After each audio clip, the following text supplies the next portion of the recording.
Lynn.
Over westbound, what y'all leave behind you over there? Y'all look good down there into wherever the hell you're going. At least back to Banning, or they banning them trucks back there. They working hard. They got about 14 deep behind the scale house. About 8 or 9 cops. Didn't see no particular ones out there ready to chase you down, so I just hammer down and blow right by it. Close your eyes and they won't see you come in. About it, westbound. You got your radio on? He said, ain't got no radio on. Too bad for them. Chicken lights going.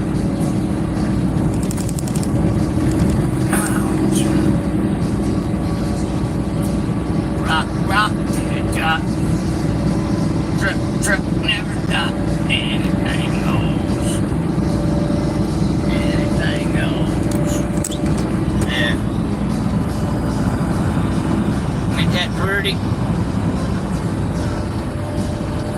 Nah.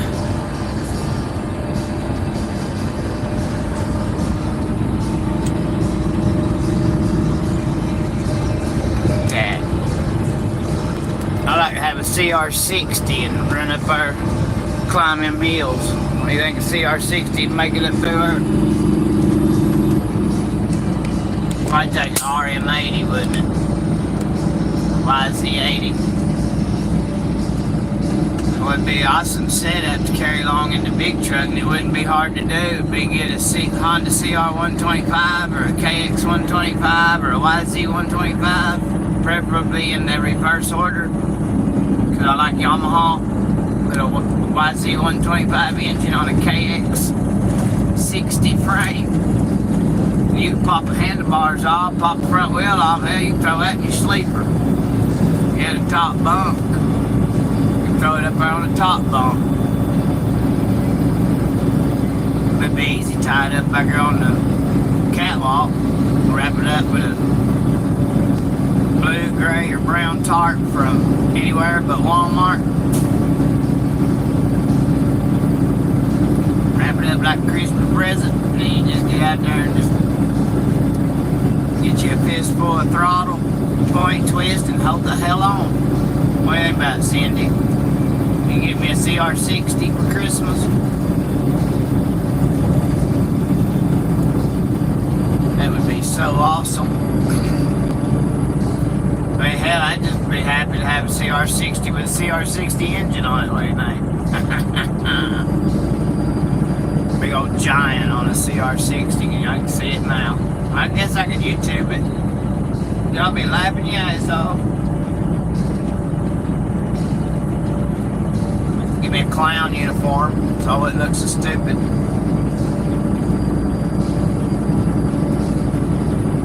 Oh hell. Ain't no way y'all can see it. But he's a big truck. Looks like he's driving across the desert over there.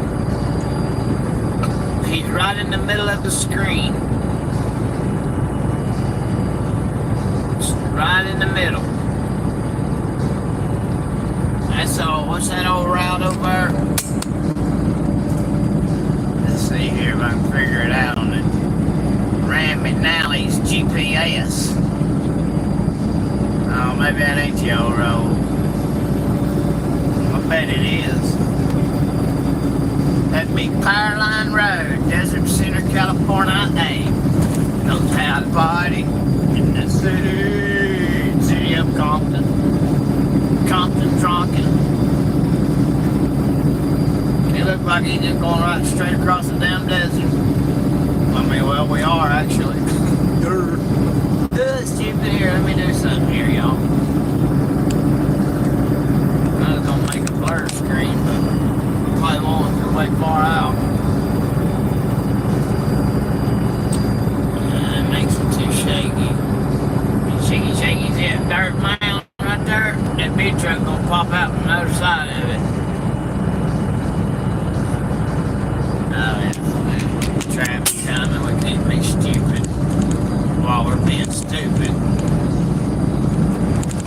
That didn't make a lot of sense either, did it? Boom, chicka womp womp. Anything goes. Rock, rock, kid, drop. Truck, never stop. Hey, hello, Chase. Desert Center. Oh, where am I going? Dallas, Texas. Sorry about the shakiness.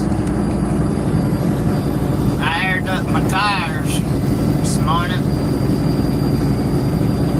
It really didn't have nothing to do with the shakiness, but I hadn't done it in a couple of 3 or 4 weeks. I mean, I check my tires, so I kick them. I usually within every 7 to 14 days, I'll put my air gauge on them and air them up or air them down or whatever. But yeah, we're going to Dallas town. Debbie does Dallas. I don't know how old you are, but the old Triple X show.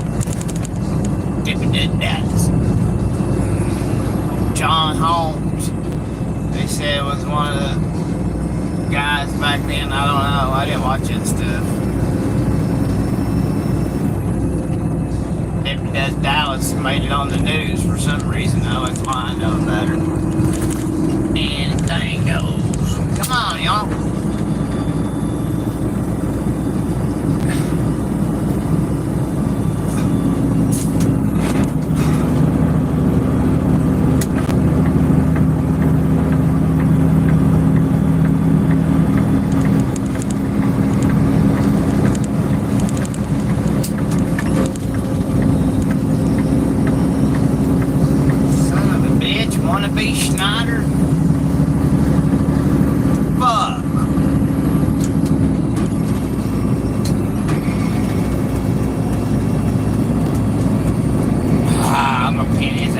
Back in, watch this shit. If I can catch it. Come on, mistress. Joshua Tree. I'd like to go see Joshua's tree. It on 0 people. Never mind. Well, somebody on there not. It shows 0, and then shows 1, then it'll show 5, and now 1. Oh, 1 person? You ever been to Joshua's tree? Oh, Raggy. We got the Popo up ahead. And this wannabe Schneider gonna jump out there in the left lane. Really, dude? Fuck that car.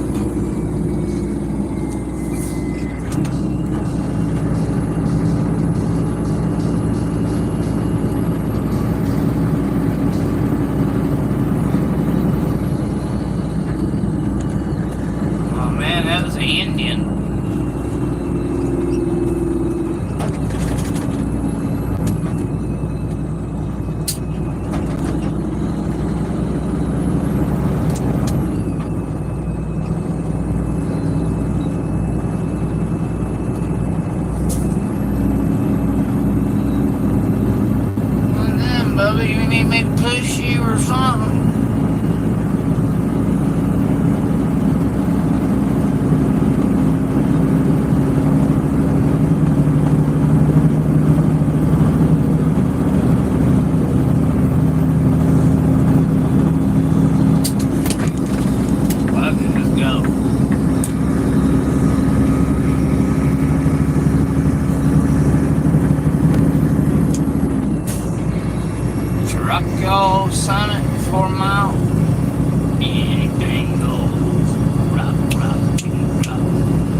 don't ever drive this time of day. I'm usually in the bed. It's midnight time for me.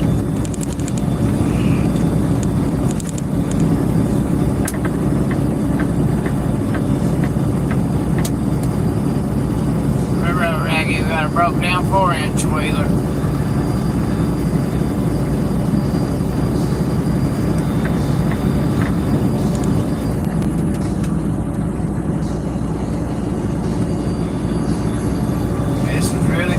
Across through here. You know, look at that. See my hand. Well, my wrist is still on the wheel.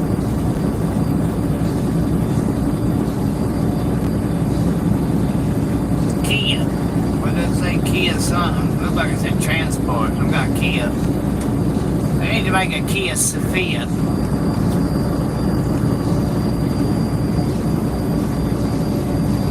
Rhymes.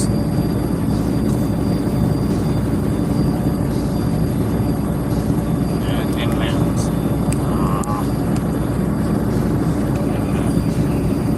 10 minutes.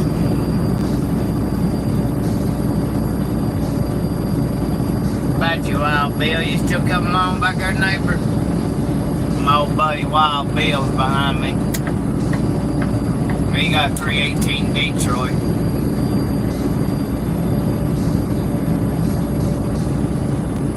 Peg legs behind him, and he's in a shiny. He got a shiny 290.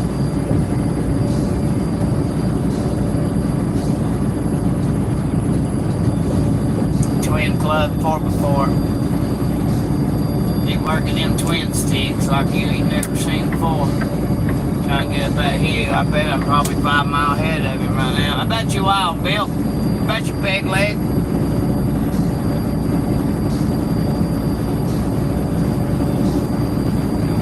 Let's stop and wait on them.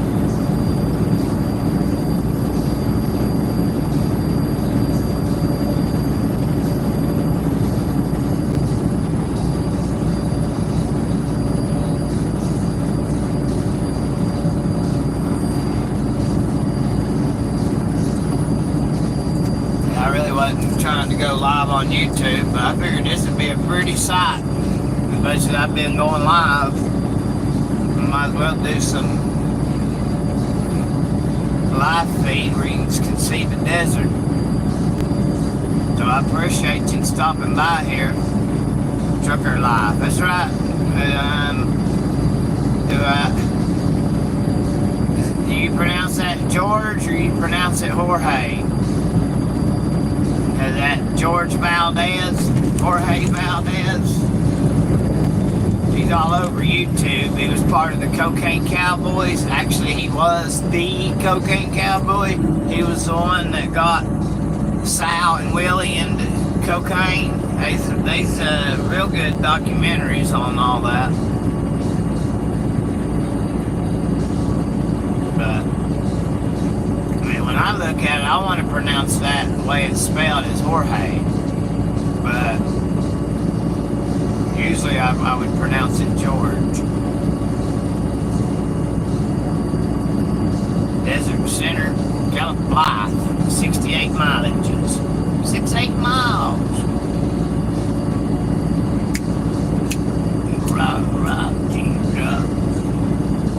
Well, I was texting my wife and told her that I was going to go live on here as I was pulling out of the TA Travel Center, Coachella, California. Hey, God, look at that. Can y'all see that?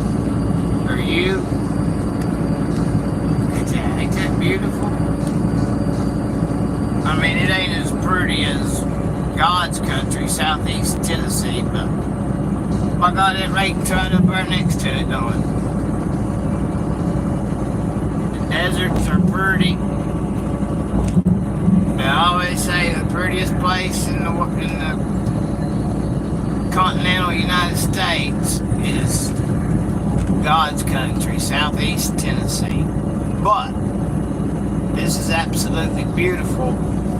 But if you've ever been up through Yakima, Washington, going from I-84 up 82 or 80, going up something, 84, whatever the hell, I get them numbers screwed up. It goes up to Ellensburg from Pendleton, Oregon.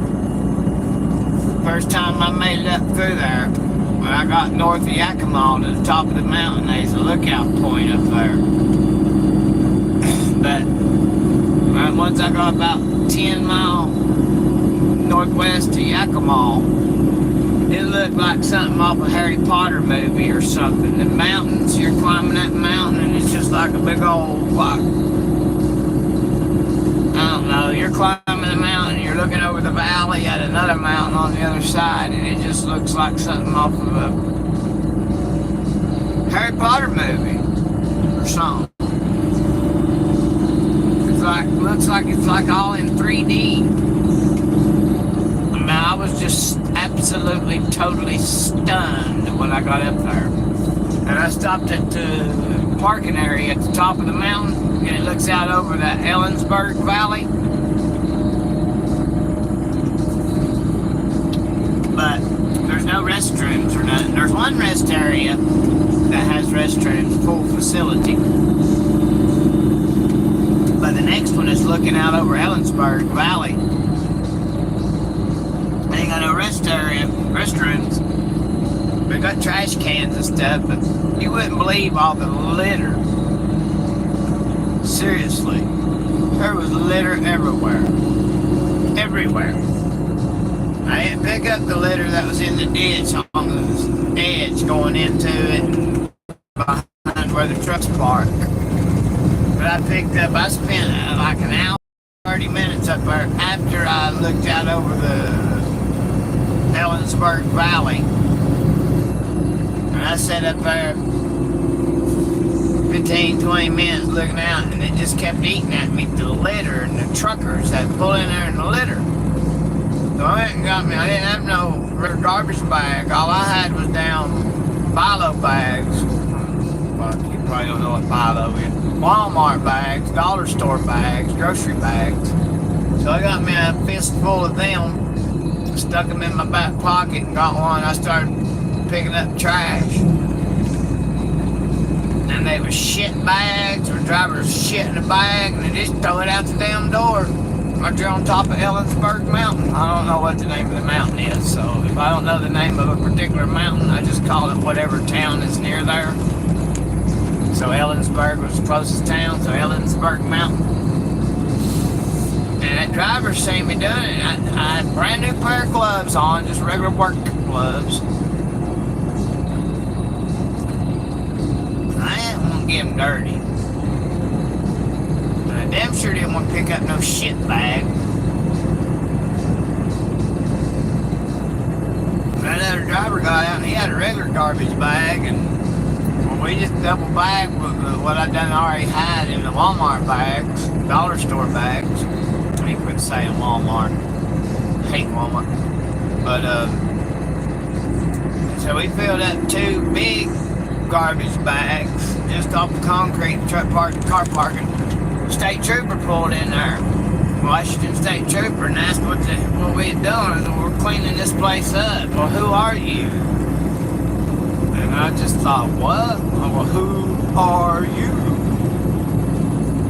And he's like, who are you? I said, well, my name is Al, and I don't know what the hell his name is. Oh, dude looked over at that truck driver, and he's like, hey, what's going on? What y'all doing? I'm like, we're hanging out. He said, we're cleaning up trash. Yeah, but I don't know where we're gonna put it all once we get it picked up. There ain't no dumpsters up here. And that cop said, well, yeah, that's pretty wide of you. Well, it's a shame if people would do something like this. Come on, truck driver. I don't know if we want to hammer down or stay where we're at. And I know you just don't want to look at the back of some damn big truck trailer. What do you think? Yeah, we cleaned that trash up, and that cop, and he's like, well, so you are just doing this out of the kindness of your heart? And I said, well, I don't know if it's out of the kindness of our heart, but it's out of the kindness us of our thoughts. He said, well, boys, I'll tell you what. He said, bring him 2 bags you filled up and come over here with me. And that other driver, he's like, we're gonna pick up them shit bags or not? And I'm like, you know what? Screw it. Let's do it. And we went and found 2 sticks. Well, 4 sticks. I used 2 and he used 2. And the cop held the bag open. And we got them shitty bags in the trash bags and took them over next to the guardrail looking over the overlook. And he said, I'm gonna radio this in right now. So maybe we can get a highway maintenance crew up here to pick this stuff up before the animals get into it.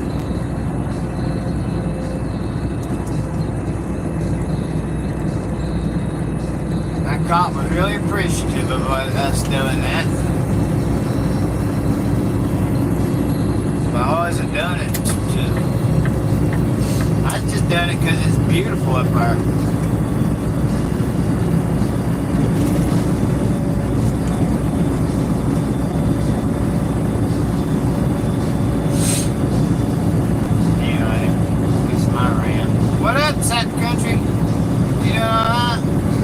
More daytime driving in here.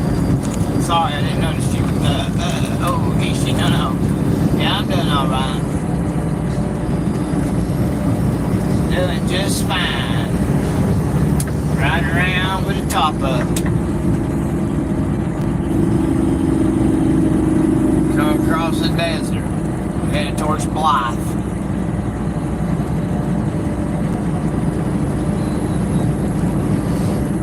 Remember back in the day when Prime, everybody gone now. Shit. Nobody want to look at this fucking truck driver's fucking video.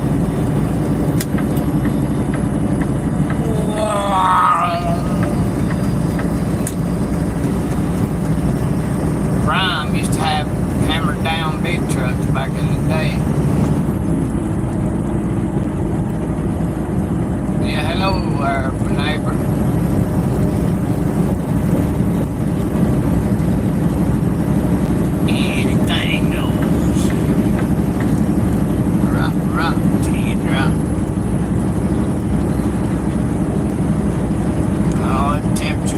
My phone mount thingy suction cup to the dash. I got that digital dash in this truck. There. You still on here?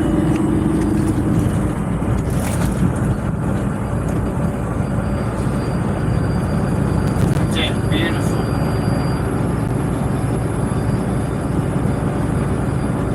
Absolutely majestical.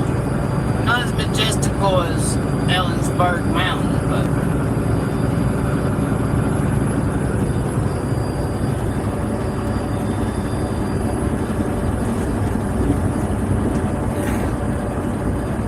do it that way.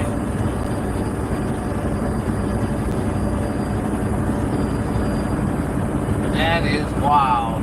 I like to ride up there on that CR60.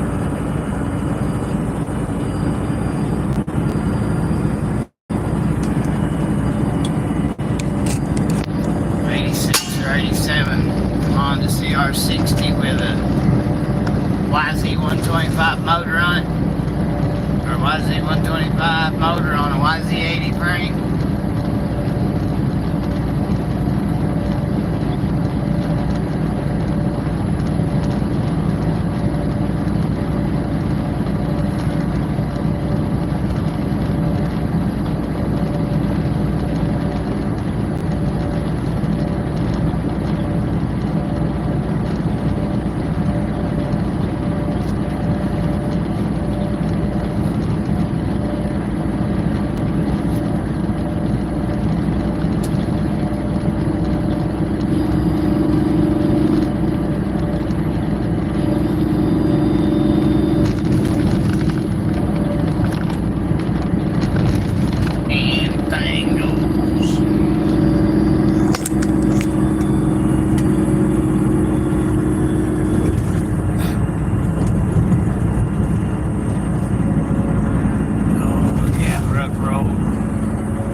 ran George transfer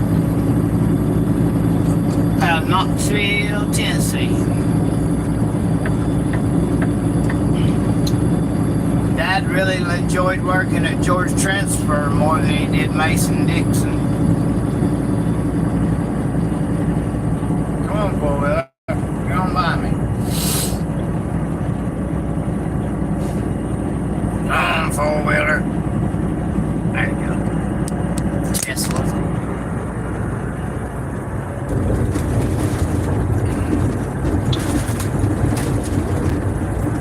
And the sign says, long as creepy, need not blind.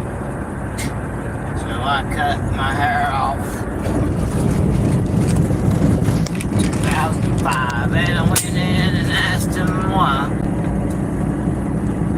He said, young man, I think you'll do.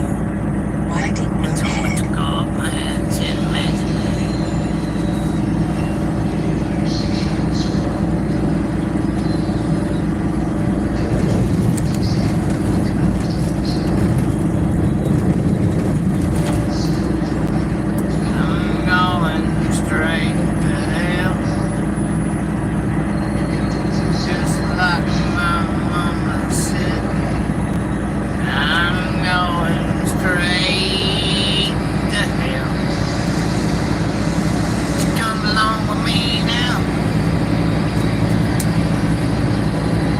Song, driving and crying, straight to hell, in a handbasket.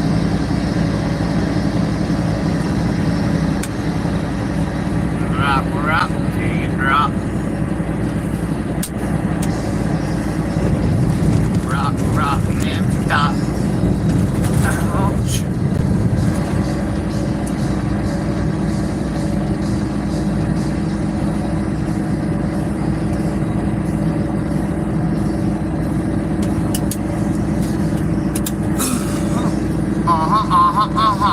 Cycle, so when your mind goes, when you're bad enough.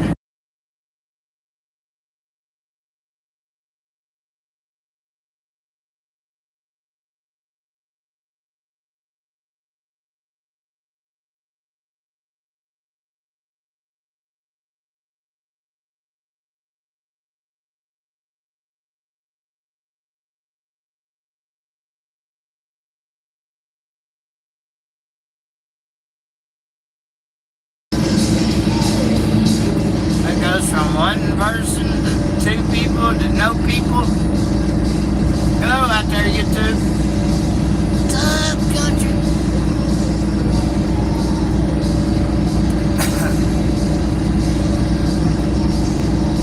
Desert Center, Rice Road, California Highway 177.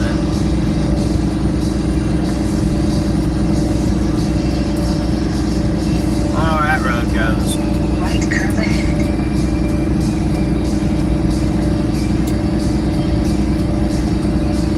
It goes that way, don't it?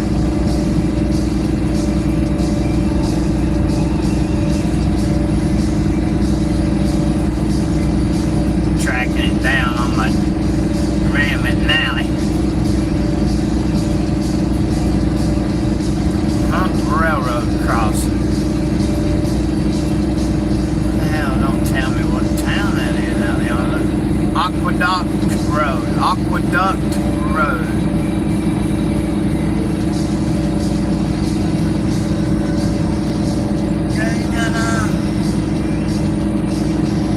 Rock, teardrop.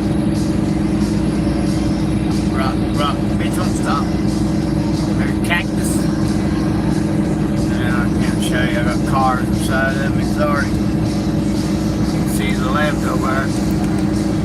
A couple cacti. I guess you say cacti if it's plural, I don't know. I can't know, I'm from Southeast Tennessee, I'm a redneck.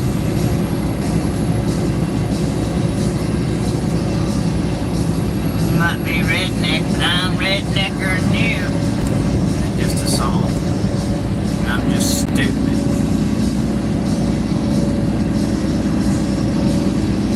My very good friend, he's more redneck than I am.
people doing it for Dale.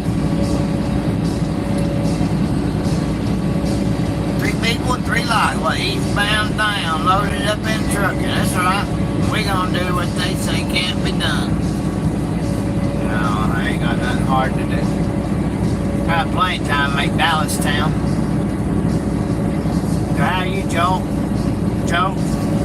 Joe? I'm here on I-10. Headed towards Blythe. Desert Center, California. Hey, mile marker 108. Can't be late. Mile marker 108. Yeah, if you just coming on here, it was real pretty right back there. I'm doing alright, neighbor. I'm doing alright. Got ice cream on. I scream, you scream, we all scream for ice cream. It's Tropical Foods ice cream. Now, I'm not too sure exactly what kind of ice cream. Could just be popsicles.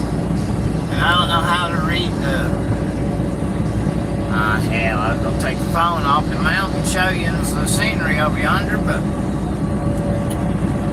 traffic coming up. Keep up with the phone when there's traffic around you.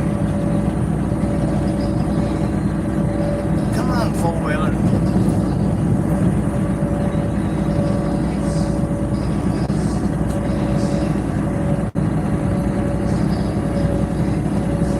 Really, motherfucker?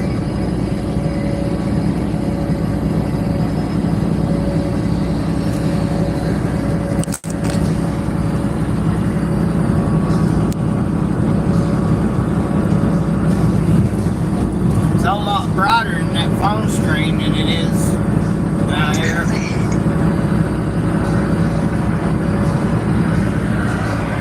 Drop, there, drop. Yeah, drop. Got traffic.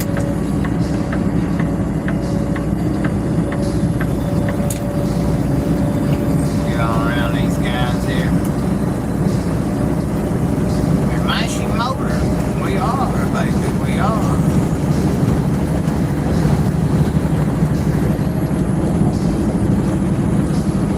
If you're a super Lego, super ego, blow the doors off.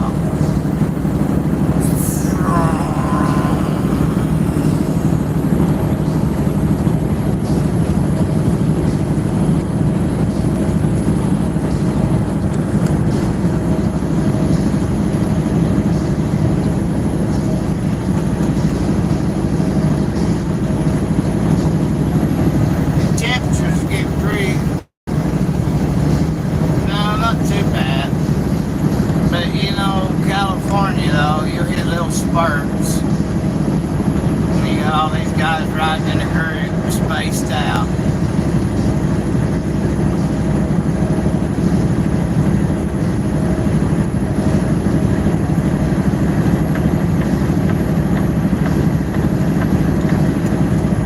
Back her down, son. Back her down.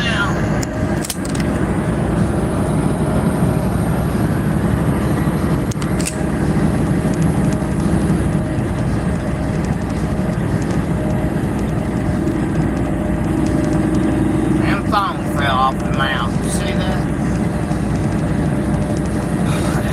We're gonna slow back down to 55.68. Don't want to get too out of hand.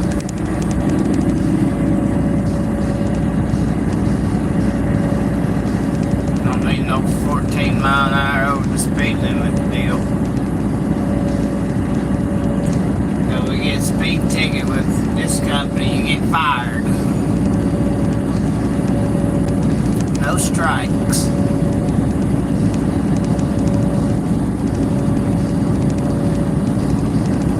And they give you a truck. Ain't too hard to get a speed ticket with. Especially in California. Winco Foods. one of their DCs. Oh yeah, I know where they are. I know where one of their places is. Up above, northeast of Shaler, Iowa. Actually, I guess it's pretty much dead north of there, straight north. Oh, Shaler, Iowa. Pile Transportation. Scab, scumbag, go down dirty motherfuckers.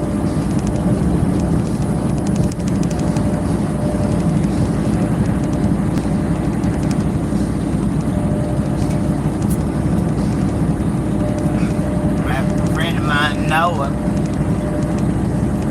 He went there and talked about how good it was and everything, and then my other good friend, well, Noah just, he's a pretty good friend of mine. I don't really know him all that well. Only talked to him a handful of times.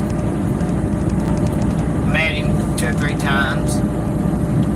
But my buddy Jeff, he went there and done pretty good the first time, and he quit. And he went back. And he quit again.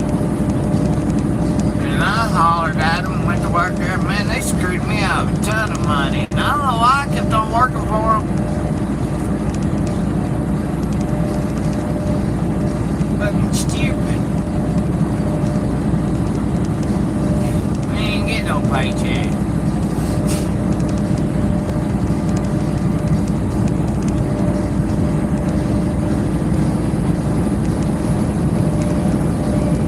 Come on back here to Amistad. He's another YouTuber. He does videos, he films it, records it, and then goes and I don't know how much editing he does. I really don't know. But he just records it and then uploads it.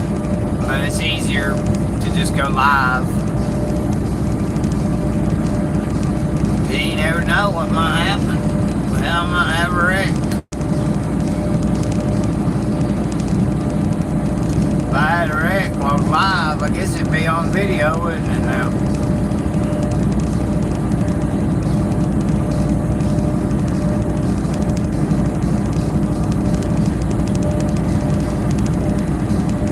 But the Lord will take care of us.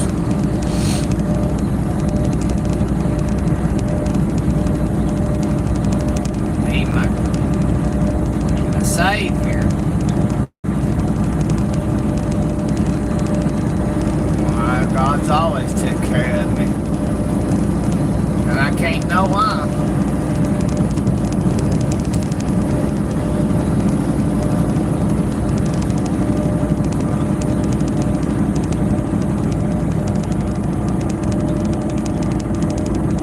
And he'll keep on taking care of me too.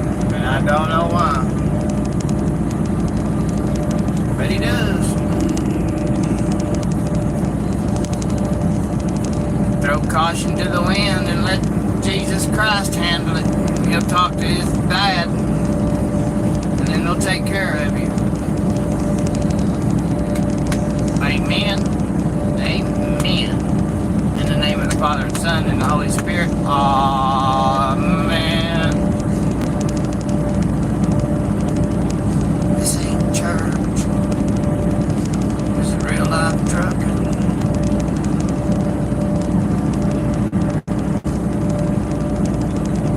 Hey, any of y'all watch that old guy on the YouTube, The Enemy Within? Nah, I shouldn't talk about that on here. Well, anyway, Bonehead Trucker of the Week. Filmed on it earlier today or yesterday. Now, why do you want to cut in front of me that close, four-wheeler?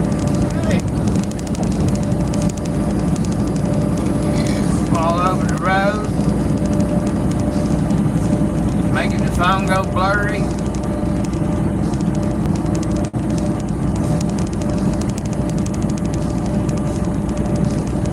Anyway, I don't need to talk on that. Y'all watch Bonehead Truckers of the Week, you know what I'm talking about. But I went and tried to find the video that Stevens was talking about him, something about bad-mouthing truckers or something, and he's a trucker. Used to be called This Guy Trucks. Was the name of the channel. They changed it, or started a new one, The Enemy Within.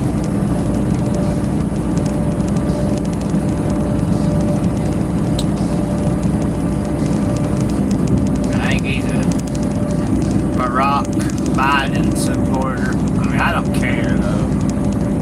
I don't give two shits about who you like for politics. But I can't see how anybody. I better shut up. Well, it don't matter. This ain't got nothing to do with Republicans or Democrats. I don't know how anybody could like Joe Biden. No matter what political party he is. I can't understand that dude talk for, I can't even take 5 or 6 words out of 20 words he says and then figure out what he was saying. And he was like that even 30 years ago. Type in the trials of, well, if you type in Rafa, which was part of Colombian or Cubans back in the cocaine cowboy days, and Max Mermelstein. That's, you type in Max Mermelstein, and Joe Biden was in court during all that, and that other senator guy.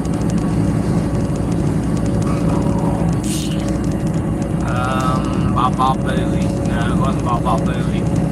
It was, but anyway, you type in Max Mermelstein trial and or Rafa Salazar, and I think even Joe Biden was part of some of the Oliver North court proceedings, but don't hold me to that. But anyway, he's on there. He's on YouTube from 30, 40 years ago. And you still couldn't even understand him back then. If you could understand him a little bit better, you could take 4 or 5 words and put them together and figure out what he was saying. But nowadays, I don't understand nothing that he's saying.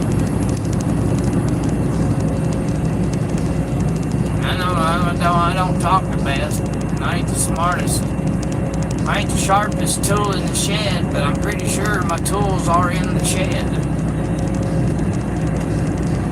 I got 2 PhDs hanging on the wall at the house, but I choose not to use them. Ain't a whole lot of money in post hole digging.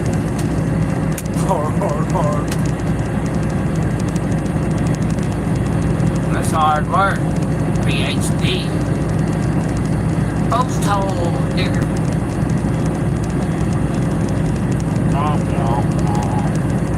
Winding road ahead. Well, this ain't a winding road that we can go carving through.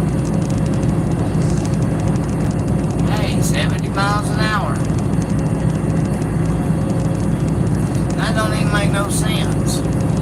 That sign said 70 mile an hour curve, and it's 55 mile an hour for trucks, and 65 for cars. So why would the sign say 70 miles per hour for the curve? So legally, we can run 70 miles an hour right through here, right? Right. And I have it on video. So let's do it. Let's do it. Totally within the law.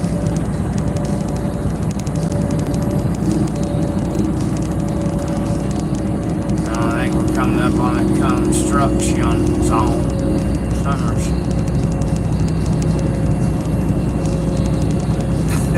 At least somebody agree with me.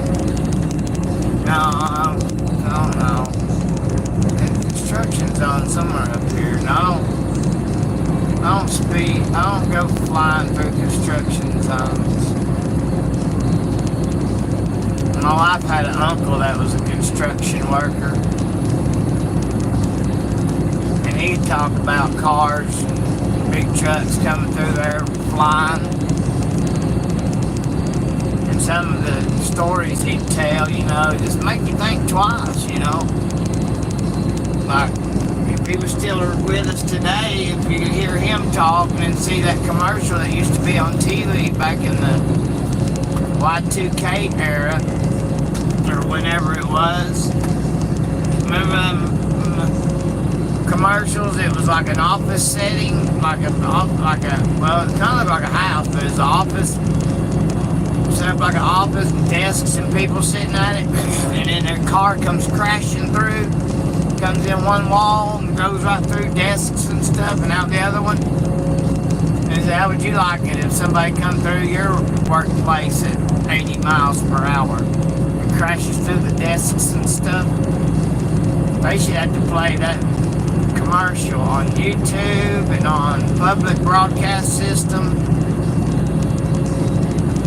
and cable and satellite and all that stuff. Anything where you're watching.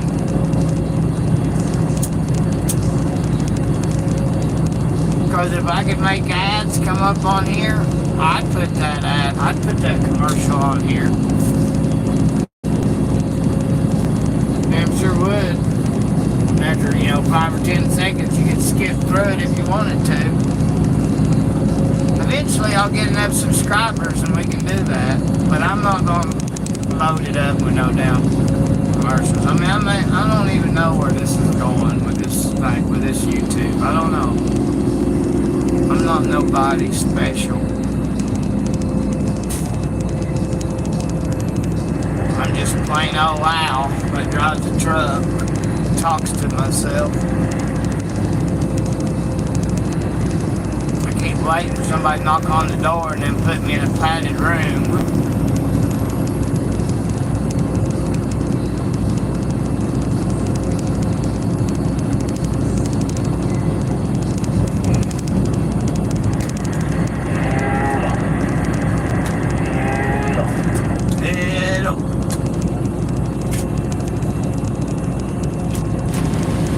On the CB. You hear me? I don't know if you can hear that.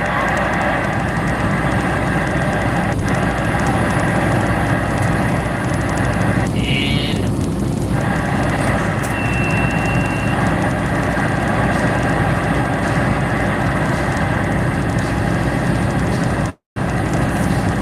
My radio got audio.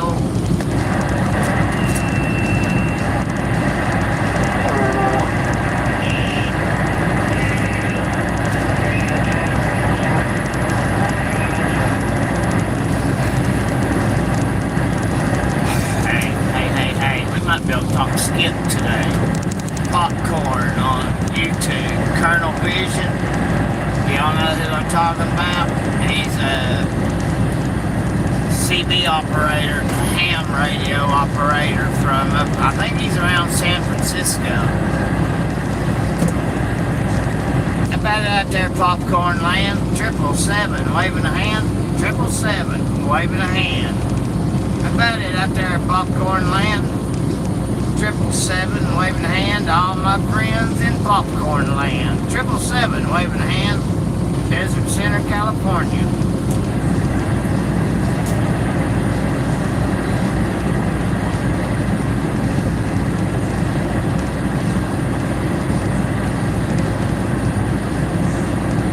Try one more time. Skip land, 777, waving a hand. 777, waving a hand to all my friends in Skipland. 777, waving a hand. How about it out there, Popcorn Land? You got a copy?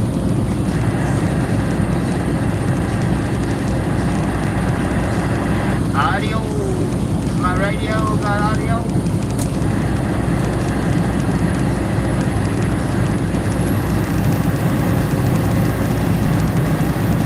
Nope. You can't reach nobody. Well, Popcorn, Colonel Vision, he leaves his radio on pretty much, CB on and the YouTube camera on much 24/7 on channel 17. If you're into CB radio, they're on 17. And he sits the GoPro or phone right in front of the radio. But he's awake a lot of the times though, and he's on there talking. And there's a couple guys out there that's like 700 miles apart from one another, and they'll talk, skip, and then I heard them talking a couple months ago from out there all the way down to South Florida. But I was east of Denver, Colorado last year. No, the year before that. And I was just east of Denver on Highway 50, no. Well, Highway 36 runs across there, US. This radio reaches 4 to 7 miles, but on skip, when the conditions are right, your radio signal will skip about every, they say somewhere around about 600 or 700 miles. Your audio, your transmission will bounce off the atmosphere. If you have a big radio, it'll skip a couple times. You can talk all the way across the country when the conditions are right. But just, it's straight line talking though, you know. So right now, I got a little radio. It's just a couple 29.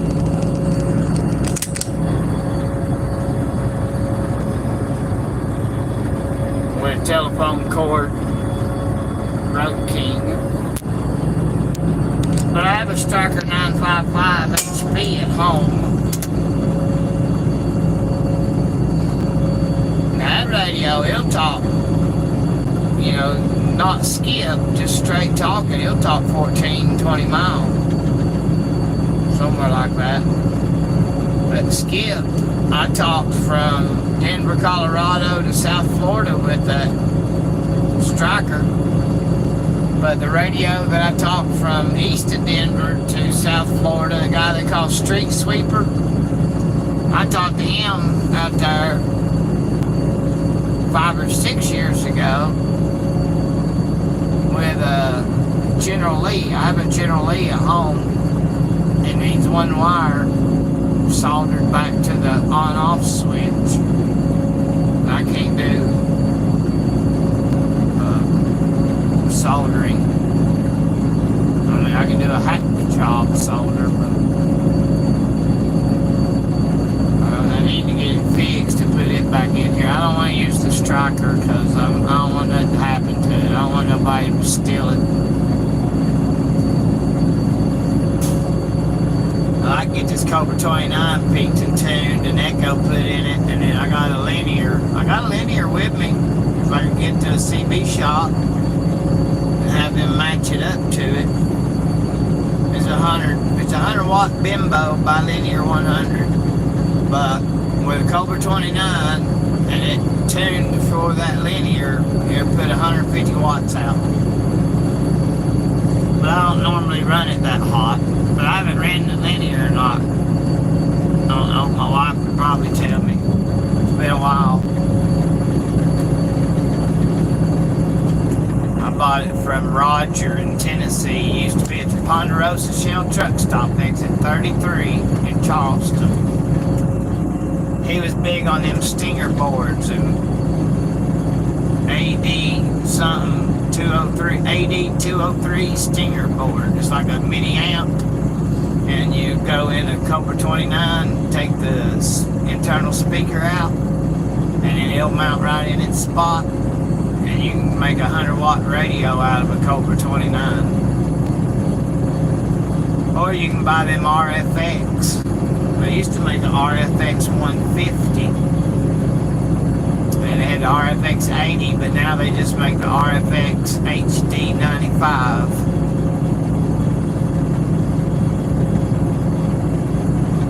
I kind of like the old school stuff.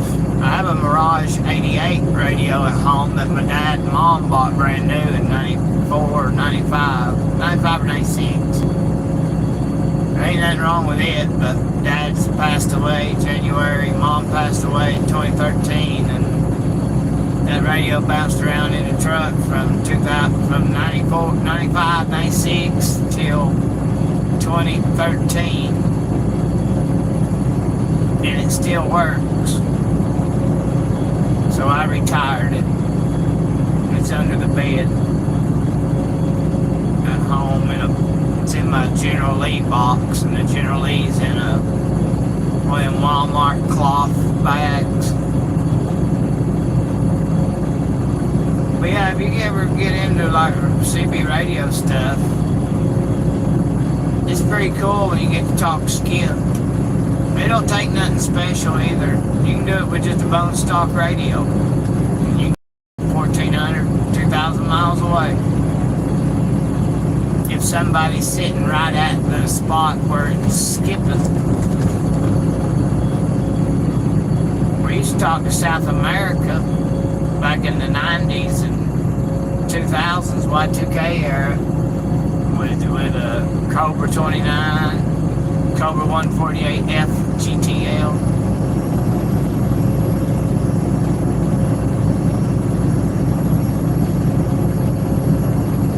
But since I'm on the subject of all that, Cobra made a gold Cobra 29 back in the 90s. It was an anniversary limited edition. I don't remember the numbers of it. But anyway, if you find one that works, you won't find one for less than $400 to $500. And I found one that doesn't work on eBay down in Alabama about 2 months ago. And I didn't ask my wife if I could have it. I messaged the seller of it, told him I understood it don't work, and I had a couple questions about it. And I waited about 30 minutes or an hour for him to answer me back. But then I was like, you know what? Somebody sees this radio and they're going to buy it. So I just went on there and bought it. I get $30 for it. And it don't even work. But my mom bought my dad one of them when they first come out with them. You can't find them though. You can't find them at all, working or non-working. But if you do find one, you're going to pay for it. It's gold face. The front of it's gold, and the knobs are gold plated. I don't think it's real gold. But Dad left it in our '83 359 Peterbilt when he sold it to David Harris.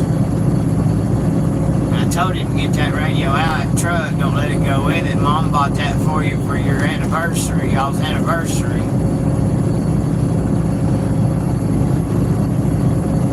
And he let it go with it. But I bought it, the one I bought, just kind of like in honor of my dad. I have another Cobra 29. Well, I got this one, and I've thought about, if I get the General Lee fixed, I'm thinking about taking this radio apart and putting all the insides from this one in the gold-faced one, and then put it up.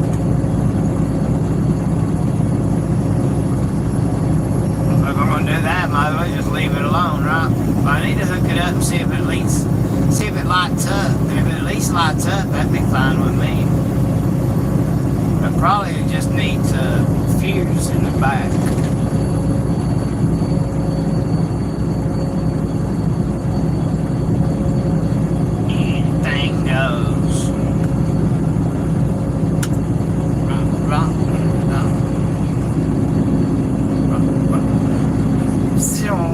Silent TC. No, it ain't. That's one of them. I think that was a FRS. Look at them high beam headlights over there. LEDs. And a halogen housing. That's a pet peeve.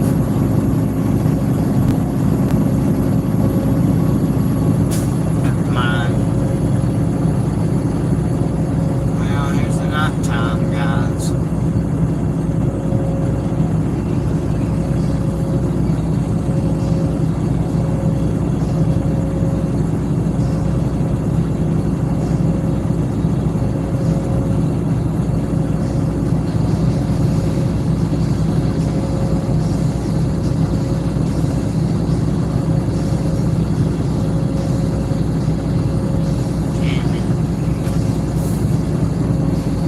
me a cup of coffee back there at the TA Coachella. Man, that's pretty good. One of the best cups of coffee I've had in a long time. I don't drink coffee a whole heck of a lot. But when I do,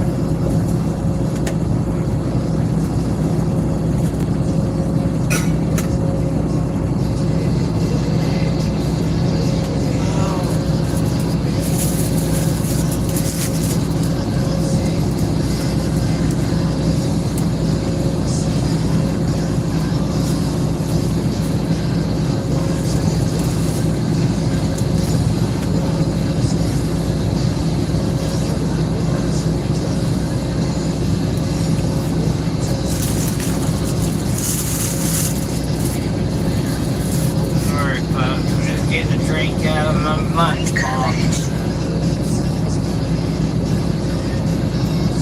Since our wonderful government thinks that we shouldn't be able to reach the refrigerator from the driver's seat.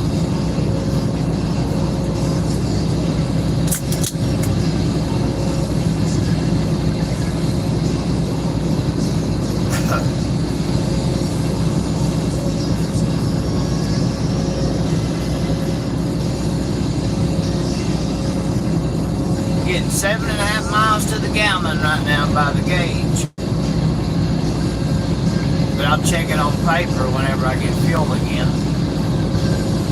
I'm doing pretty good though. I still got over half a tank in both tanks. And I've been 517 miles. And it holds 260 gallons. Hey guys, we got 5 locks on here. Cool.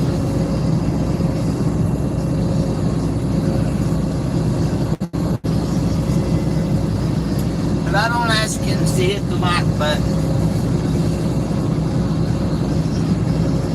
And if you don't like the video, give it a thumbs down. That's fine too. Anybody that's on YouTube watching, well, you already know about likes and dislikes. Subscribe, don't unsubscribe. I'm not gonna ask for it. I'll ask for a thumbs down though. Give me a thumbs down.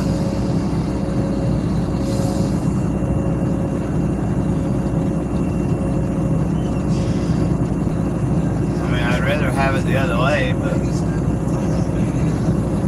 it just kind of like gets on my nerves. A lot of these YouTubers. Hit that like button. Hit that subscribe button. It don't cost you nothing. Well, no, it actually don't cost you nothing to hit it, but you can't watch YouTube on the telephone without paying a bill. So technically you do have to pay. You gotta pay your phone bill.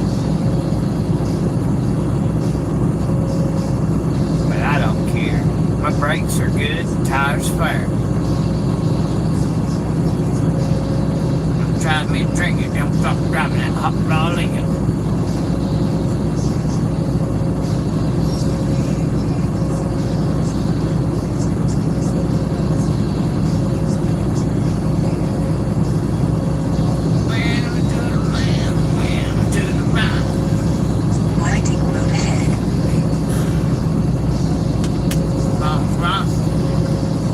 Winding road, here's that construction I was talking about.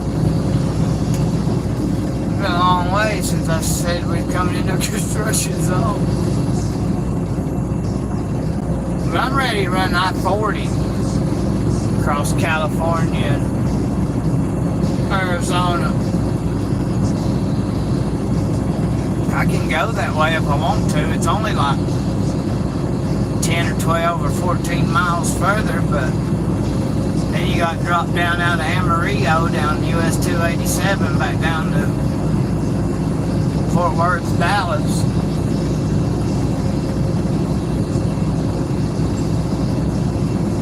And it does add more time to your drive time by going that way. I mean, if it wasn't for the part of 287 where you have the red lights, was no red lights down 287, you could do that. You could go that way just as quick as going this way, probably. Unless you get over around the 109, 100 mile marker on I-40 in New Mexico, and you got a 19 mile backup going no miles an hour. The last time I was going across 40, every single time, eastbound or westbound, around the 100 mile marker. Right there west to Albuquerque. No matter if you was going east or west, it didn't matter.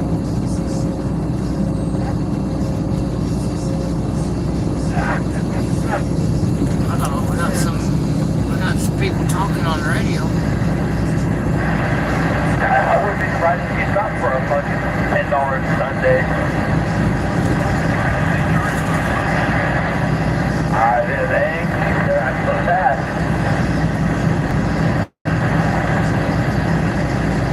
Especially in the summer, they raise the price 50%. I ain't saying that. Two guys talking amongst themselves. Blythe, California. 147 mile marker. Pretty short. 98% sure. Probably at the 148 for coming up on it.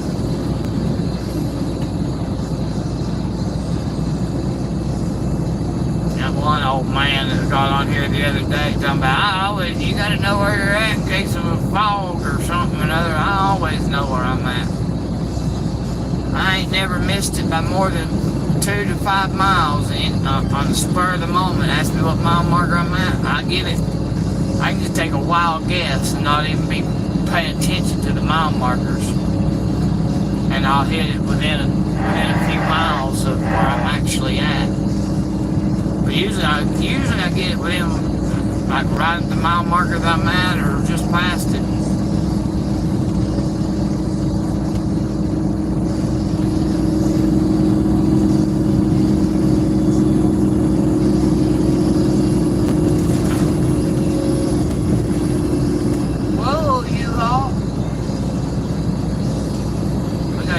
Drag race going on there. Check it out.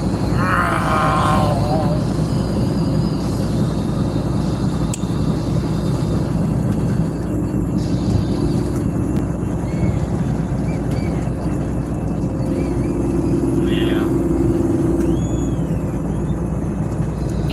Dang no. Jeez.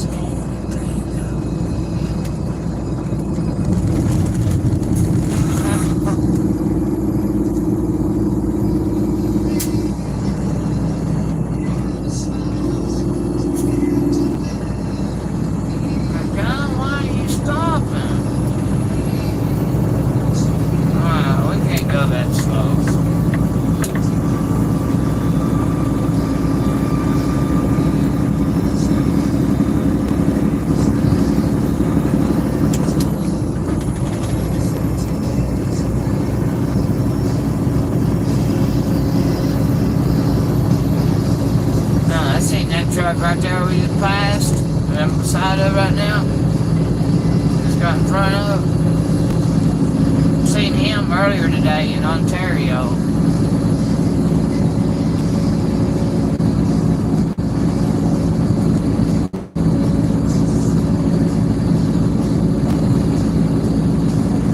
About a month ago,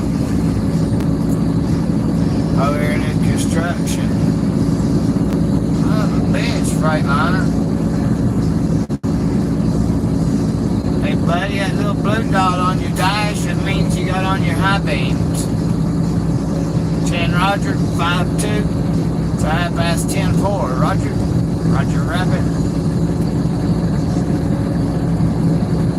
But anyway, a container truck over here in this construction, wherever the hell it's at. Maybe they're not doing the construction no more here on the eastbound side. But anyway, there was a jog in the road.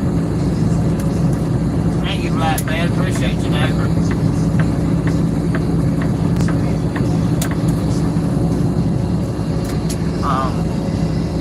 And he hit that wall. Twisted that truck up something terrible.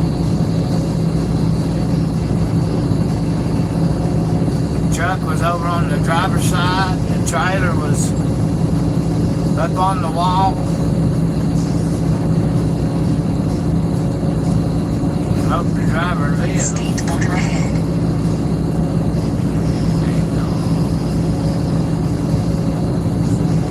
Now we fixed to hit some real rough road over here at Arizona line. Real rough. Extremely rough.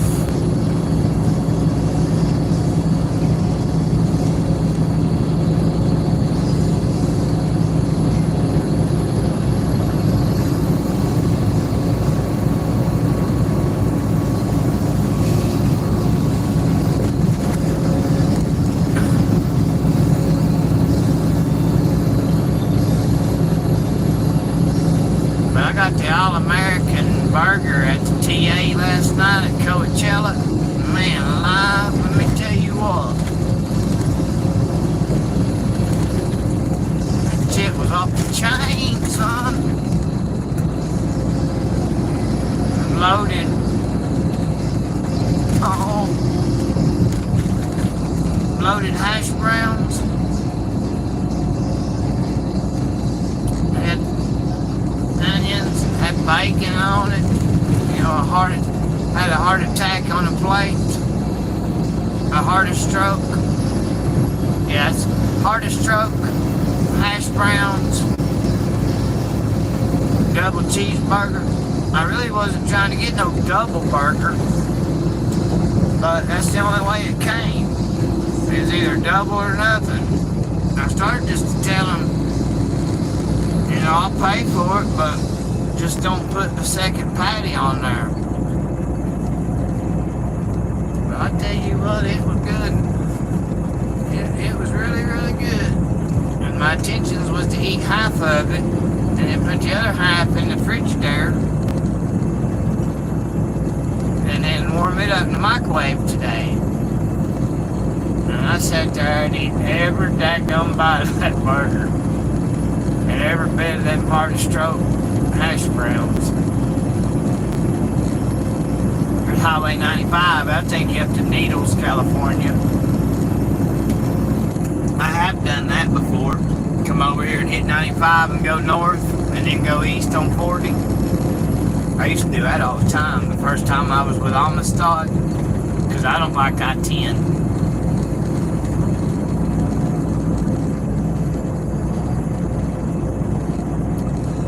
Mileage wise, if you come over here and then go north on 95 and then east on 40, it adds about 30 more miles to the trip.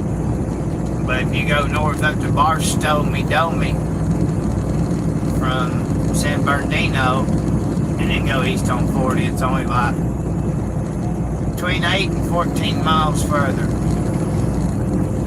going by the Ram McNally. And I wrote it on paper a bunch of times in my notepad, but I don't remember what the exact miles was. I write everything down. Everything I do is written down in my handy dandy notepad.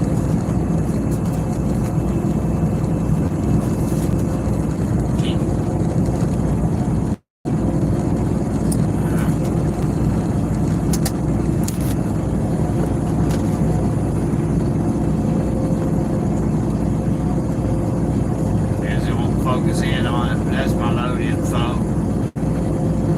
Pick that number and all that shit. My odometer, write down my mileages. Because my dad told me that's the way you're supposed to do it.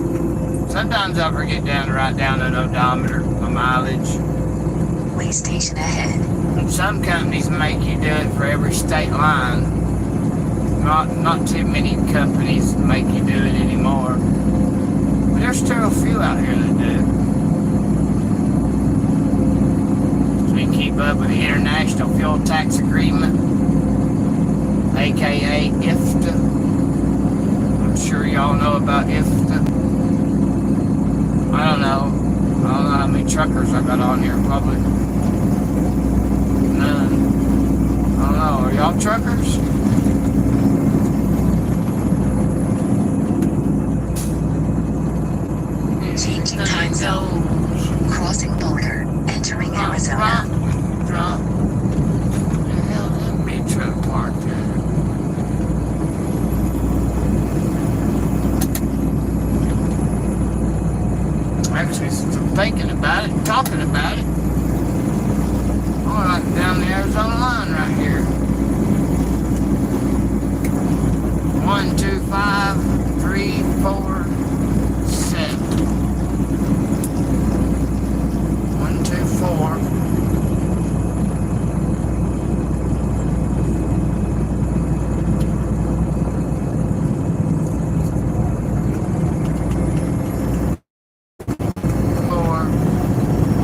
347, Arizona.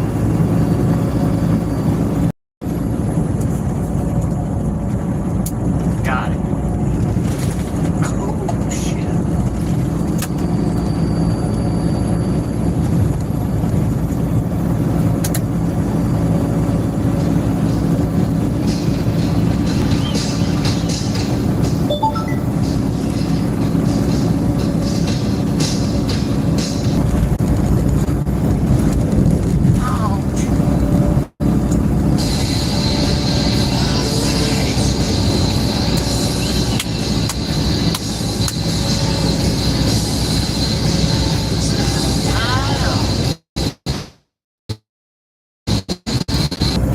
My DriveWise pre-clearance app keeps popping up.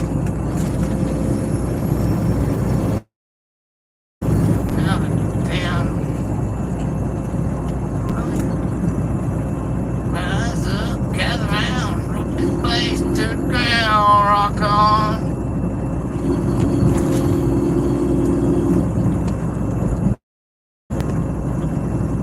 There we go.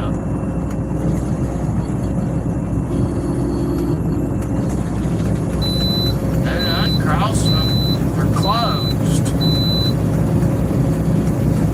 Rise up, gather round, rock this place to the ground, walk on.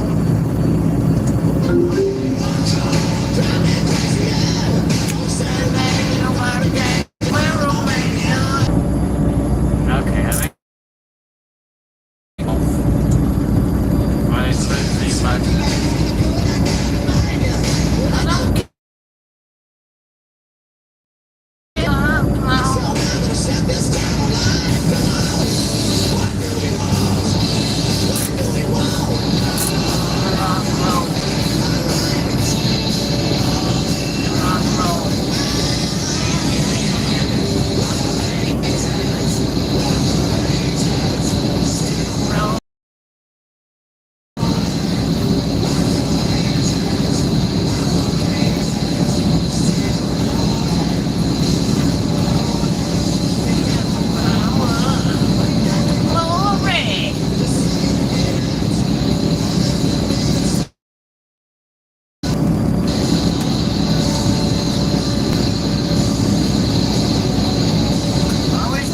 would pop on here and say hello.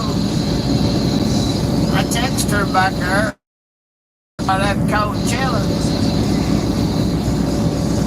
I'd stop and get me a Taco Bell and a cup of coffee and a nap. So I said that in a nap and a cup of coffee. I got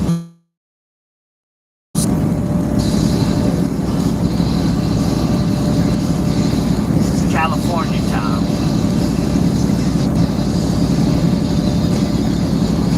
That truck stop right there, they got a dog lot. You can walk your animals right there at the sign, right underneath that sign.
son of a bitch.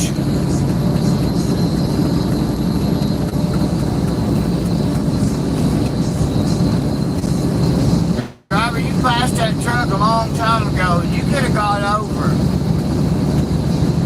White Volvo Mafia, motherfucker. Oh, I apologize. I'm sorry, y'all. Can't act like that, driver. Man, you couldn't hear me. I didn't say that on the CV. Even if I would have, he probably wouldn't got no CB radio on, so it wouldn't even make no difference. Only rock and roll. I see blue lights way ahead of us. Ugly.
7.5 miles a gallon, no more. By the gauge. 5.8 driving, 5.8. Probably actually getting 5.2. 5.2? Yeah, 5.2. Well, don't that stand for something else too? Sure does. 5.2. It's a 10:30. Roger. Roger Rabbit.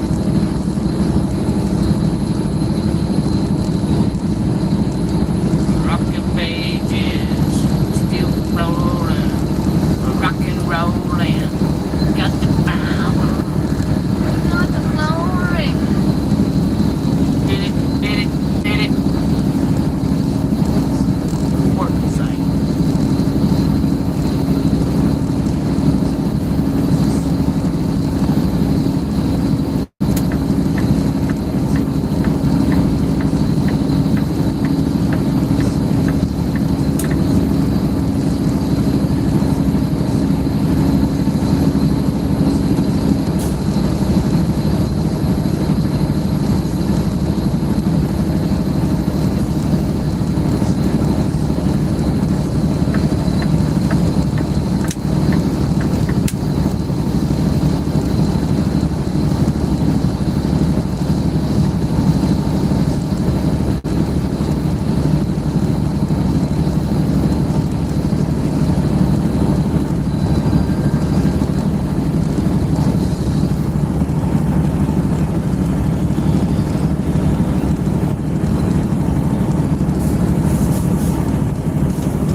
Blue light flashing up there.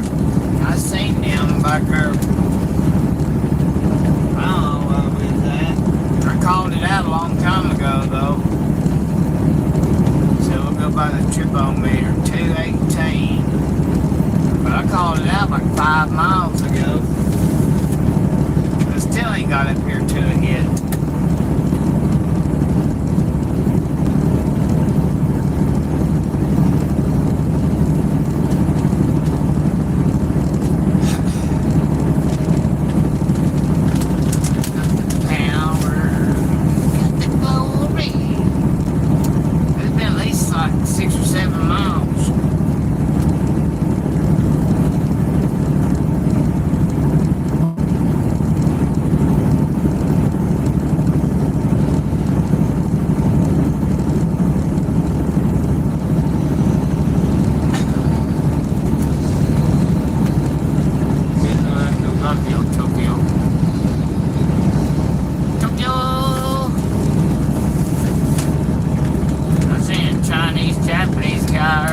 Talking to him in the truck stop. He was a real nice guy. I'm not sure if he was Chinese or Japanese, Dirty-Knees or Vietnamese, but he was one of those. I'm not making fun, I'm not poking fun, I'm not being disrespectful. I just don't know what he actually was. One of them, Chinese, Japanese, Dirty-Knees, or Vietnamese. Returned up the thunder god.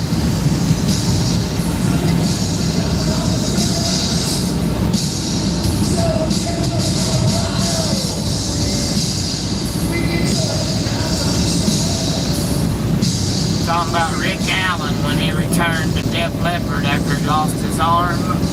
Car wreck.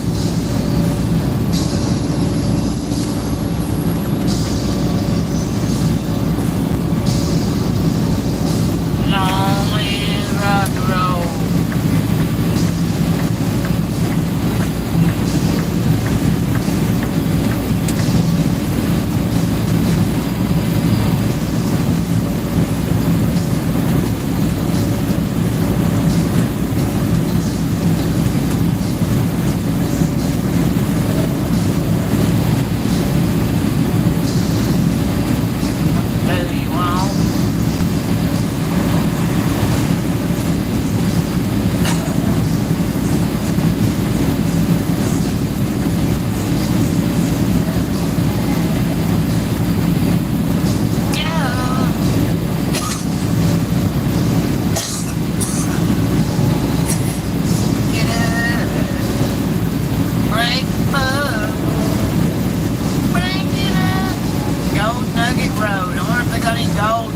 gets off this road right here.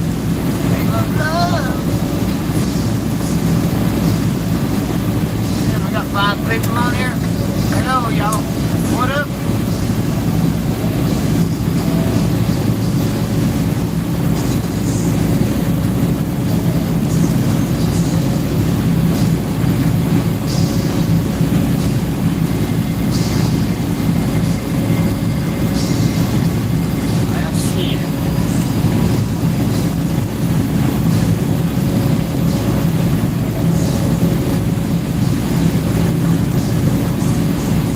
Trying to figure out, well,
Everybody doing okay?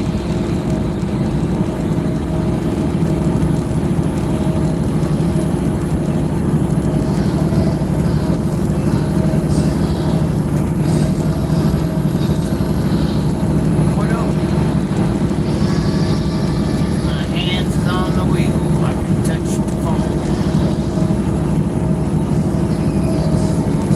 Long and round road. See?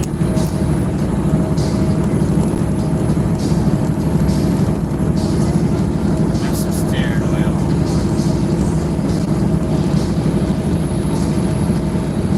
Let it burn out.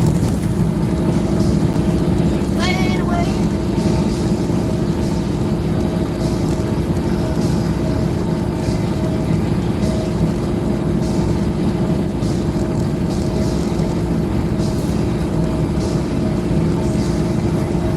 Going by.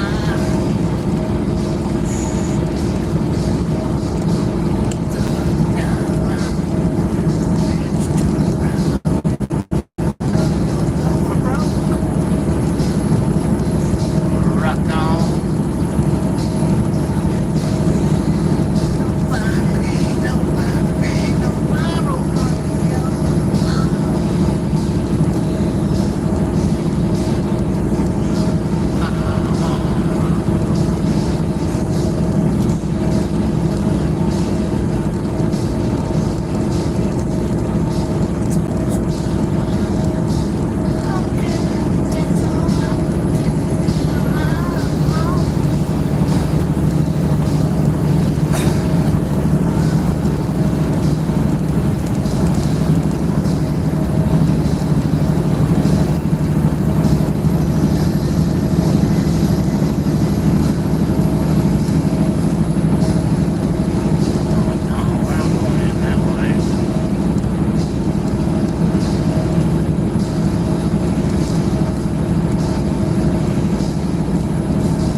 Now, I figure one of my three buddies would end up calling by now.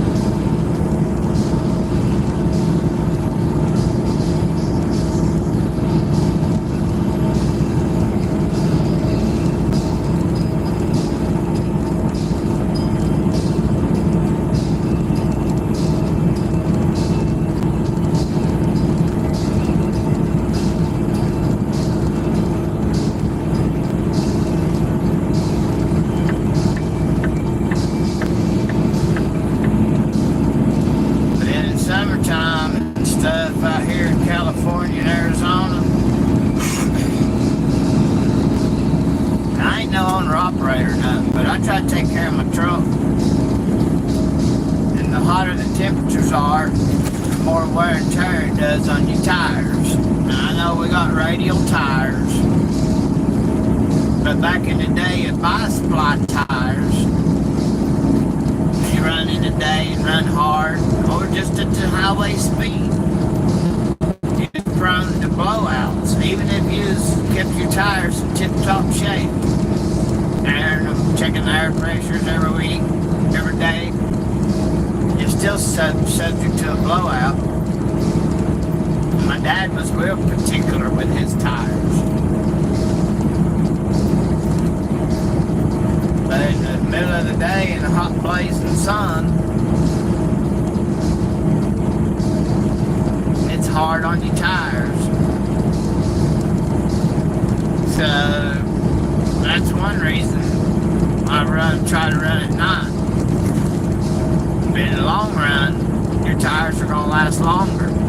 No matter if you haul 1,000 pounds all the time, or whether you haul 45,000 pounds all the time. But if you're running around with 1,000 pounds all the time, then, you know, daytime driving wouldn't really be that big of a difference. But it'd still be harder on your tires in the daytime. The asphalt will be 130, 140 degrees in the daytime.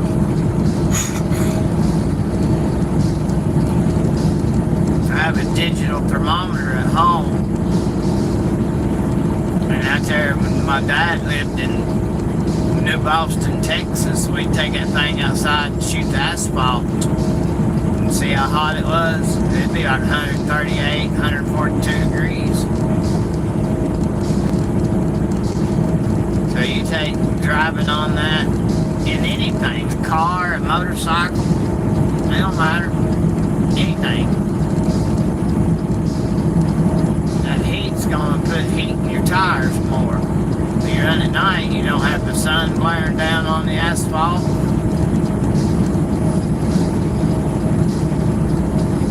And their temperatures are a little cooler at night. Now here in the desert, they're a lot cooler. Still ain't cooled down that much though. It looks like I'm showing 83 degrees, I think, maybe.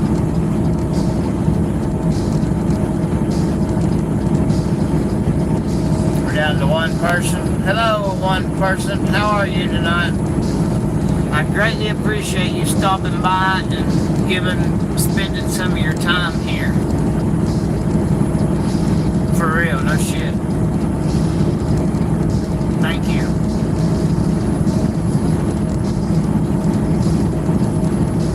Now we ain't got nobody. Now we got somebody. Hello, somebody. Somebody's calling mine, darling, darling.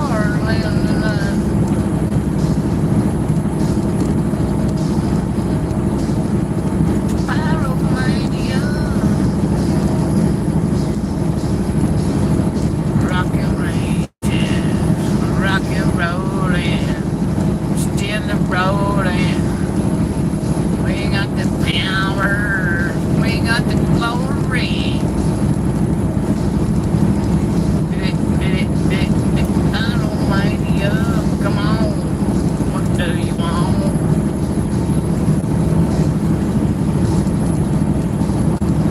Ready to burn out. Fade away.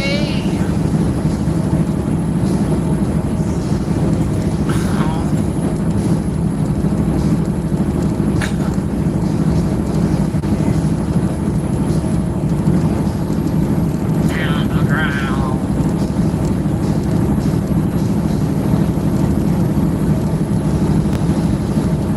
So it's Friday night.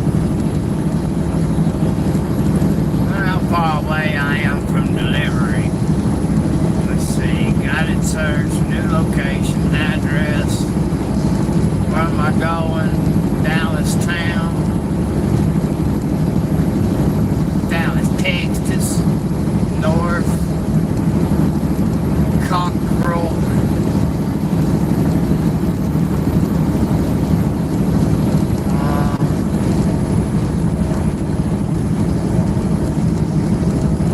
Why the hell is there two of them? I think my address 2225. Think.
I do 500, I do 500 to 515 miles in 8 hours. I do that all the time.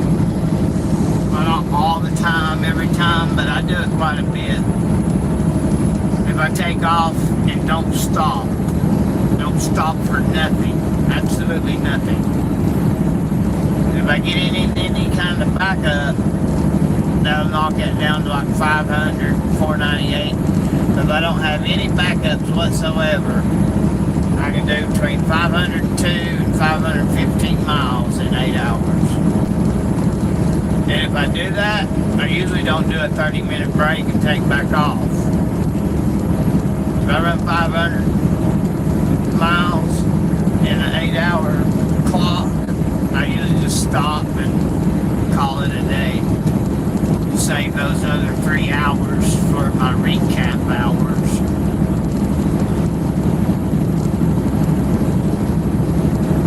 I got that E-log figured out. I'm real good with working an E-log. But we run recap hours here. So you first day off of a 34-hour reset, you don't want to run that many miles that day, because on your 8th day you don't gain any hours back until after midnight that night. So if you burn up your 70 hours, then that 8th day you ain't got no hours. You have to wait till midnight to gain back whatever you had, whatever you used on the day that your 34-hour reset was over. So if you end your 34-hour reset at 6 o'clock in the morning, at any time, it don't matter what time. But if you say you end your 34-hour reset at 2 a.m. and you get up and you drive an 11-hour drive clock and use up the whole 11 hours of drive time, and you do that, then that 8th day, you ain't gonna have no hours.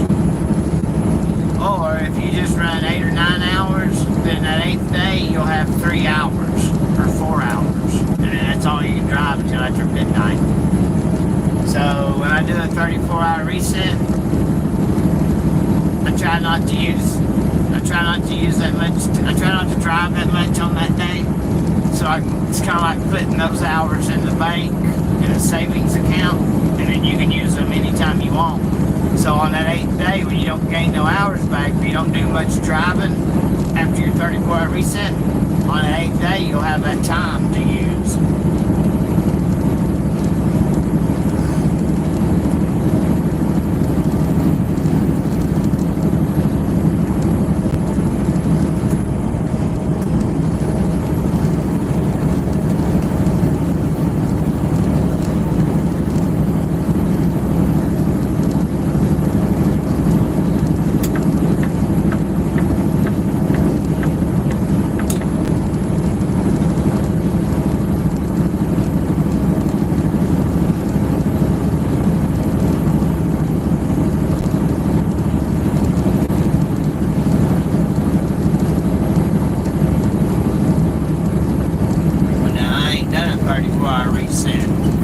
I did last week.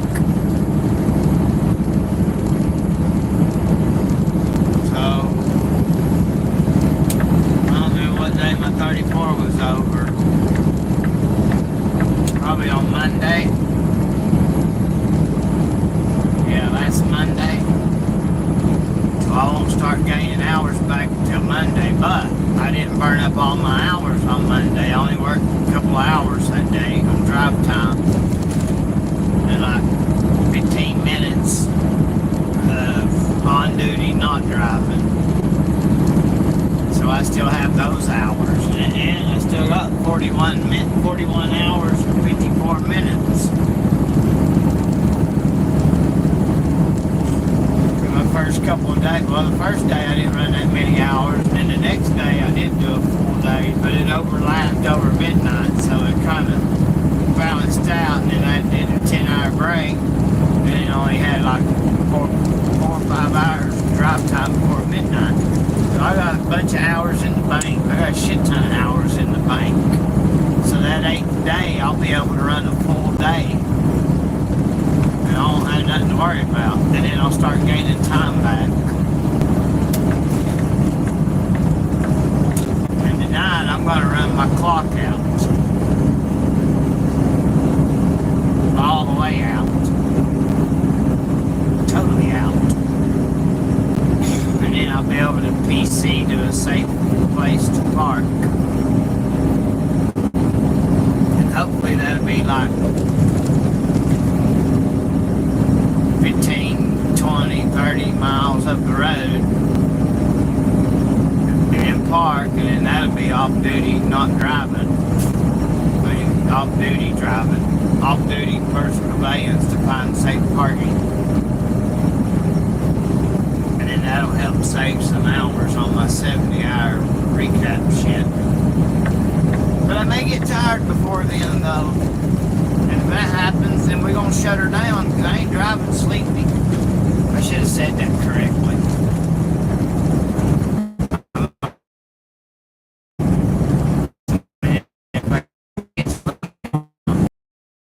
It's okay to get tired. Ouch. You just can't get sleepy. You get sleepy, you gotta stop.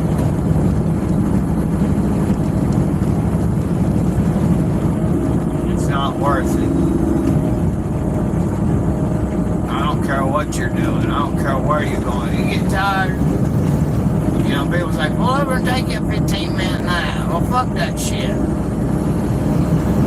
you're gonna pull over and take a nap, if 15 minutes revives you, then go for it. Do 15 minutes. But if you're gonna pull over and take a nap, I don't care if you're driving a car, big truck, motorcycle. You know, motorcycle, stop in a damn rest area and go over and get under the shade tree on a picnic bench or something. But set your alarm for 45 minutes to an hour and 20 minutes. And if you wake up after 15 minutes and you feel like going, well, take off. Hammer down. But, you know, at least set your alarm. I always say set it for an hour or an hour and a half. And then if I wake up after 20 minutes of a nap, taking a nap, and I wake up 20 minutes later and I feel like taking off, I'll take off. But I don't see the point in stopping and setting your alarm for 15 minutes later. I think that's stupid. In my opinion. I think that's dumb as hell, though. Because by the time you start dozing off, then you're going to be in a light doze off for what? 35 minutes to 40 minutes. But I say an hour. But I'll set my alarm for 2 hours, usually. Minimum hour and a half. And 90% of the time, I'll wake up after about 35 to 45 minutes, I'll wake up. And if I feel refreshed, I can take off. If I don't, I'll roll over and I'll go back to sleep until the alarm goes off. If I wake up and the alarm goes off and I'm still tired, still sleepy, and feel like I can go right back to sleep, I'll reset it for another hour.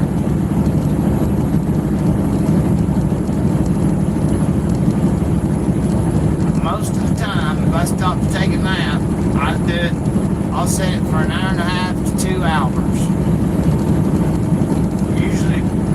Usually about 2 hours. My plan is, if I take a nap, is 2 hours.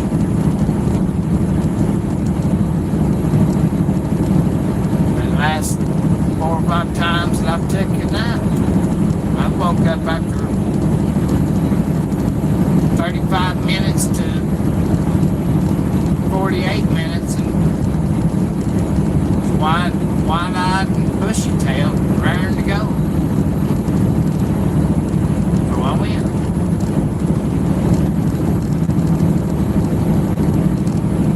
Roll, Arizona. R-O-L-L. Fucking rolling. Still rolling. We got the power. We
one, it's the whole concert.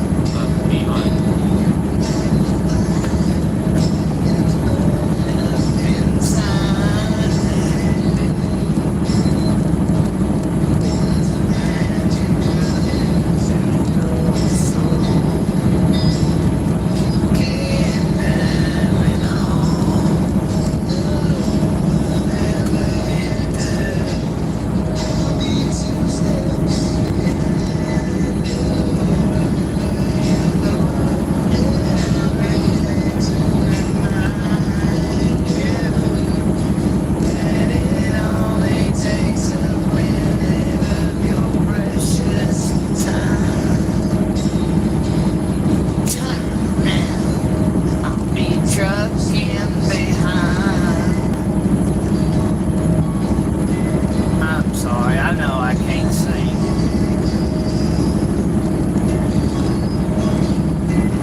across here, and I've got ice cream on negative 20 degrees. So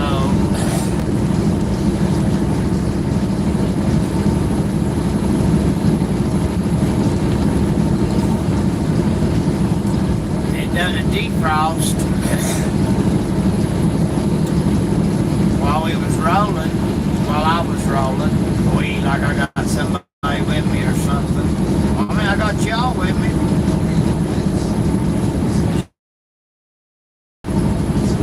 Anywho,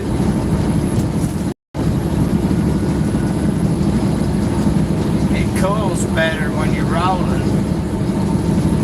That's why I went ahead and took back off from Coachella, California. Hey.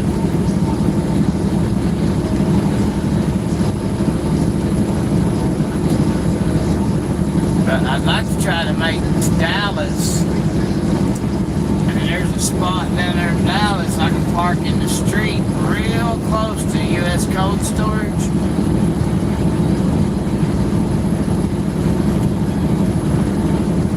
And if I can make it there quick enough, Sunday morning,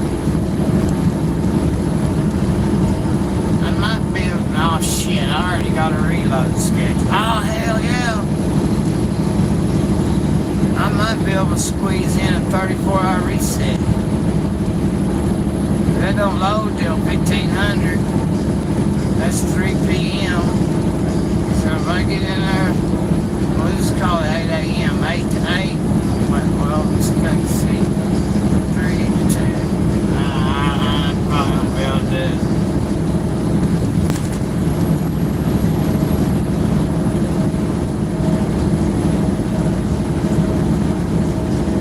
Call our logbook lady and see if she'll give me permission to do it. They've been cracking down on personal conveyance running. But if you're hauling produce, you can run personal conveyance.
Espanol not available.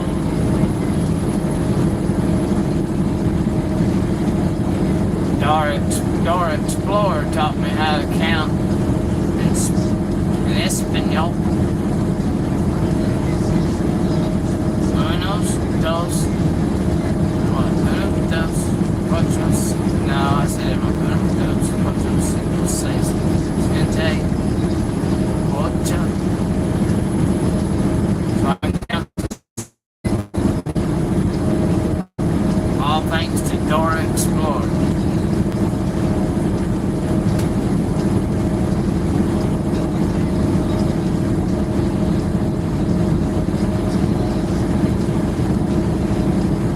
Why am I telling you all that? I have no earthly idea.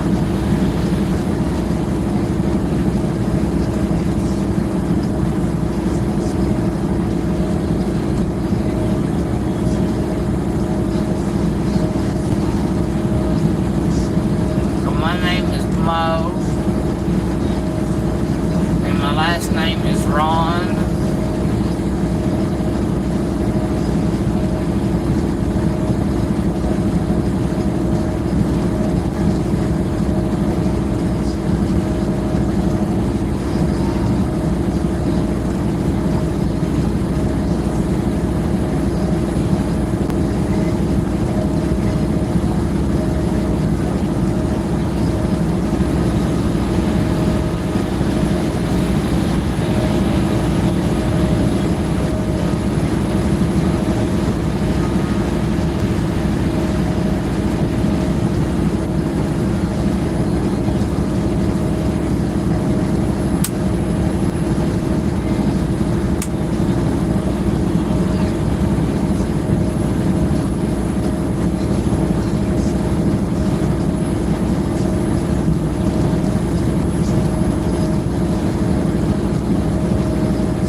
Like, are you pulling off with that car waving for help?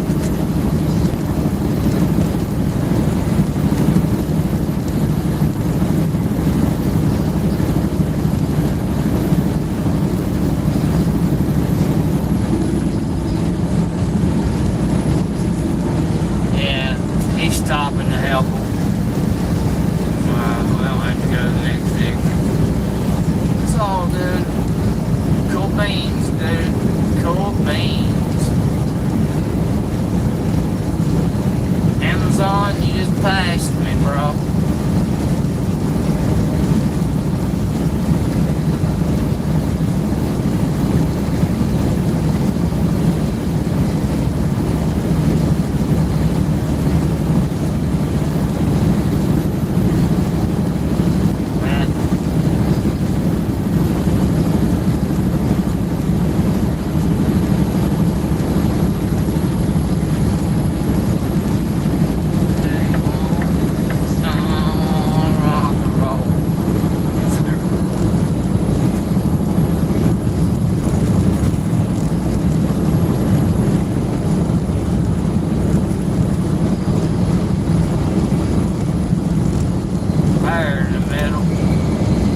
Smoke the fire.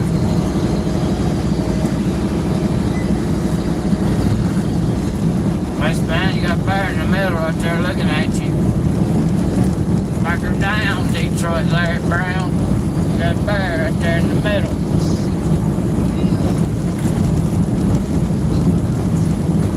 Hey, Wild Bill, you still got a copy? Yeah, 4 and fire in the middle.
fuck are you doing with that Amazon Prime trailer, motherfucker?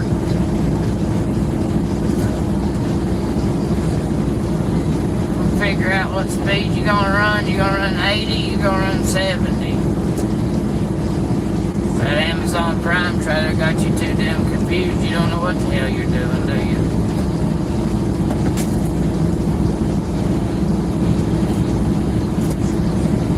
Ariel.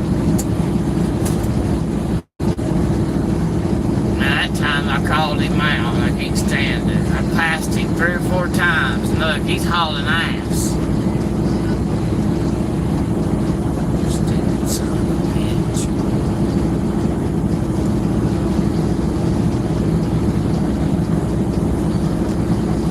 Catch up to him again. We're gonna put the high beams on him.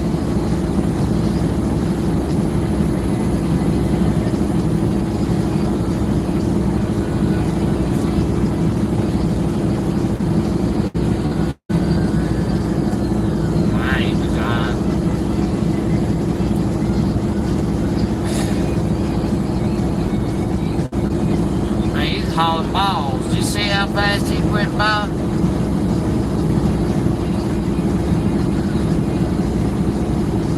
That was over 80 miles an hour. I bet we catch back up to him here 5 or 10 minutes or less. So he just hit the brake. You can see that yellow strobe light. That's when he hit the brake.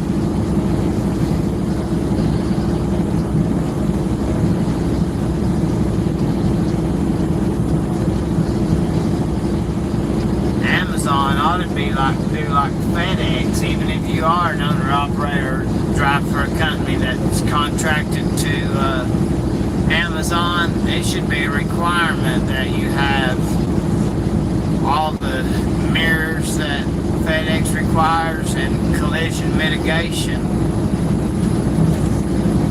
If y'all know what collision mitigation is, the radar.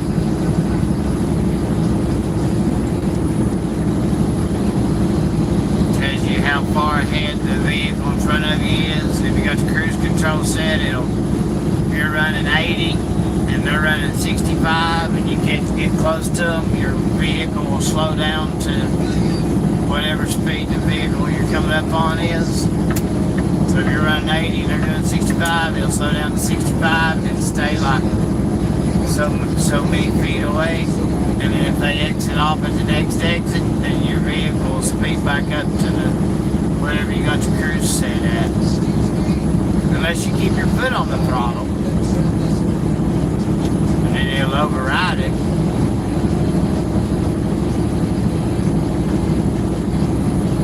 That's the one thing I miss about a Kenworth T680 and that Freightliner I drove for a little bit. Collision mitigation. It really helps in fog. I think all vehicles, even if it don't actually apply the brake, all vehicles should have the radar, especially because of fog. That radar can see shit that we can't. That's really something.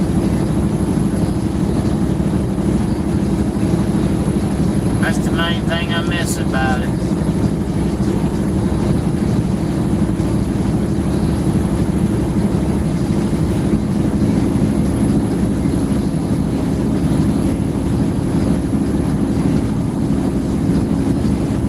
Anything goes.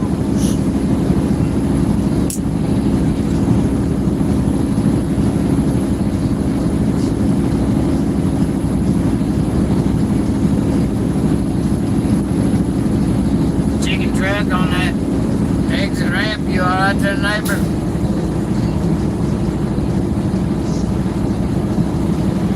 Where do you need me to turn around and come back? I got plenty of time.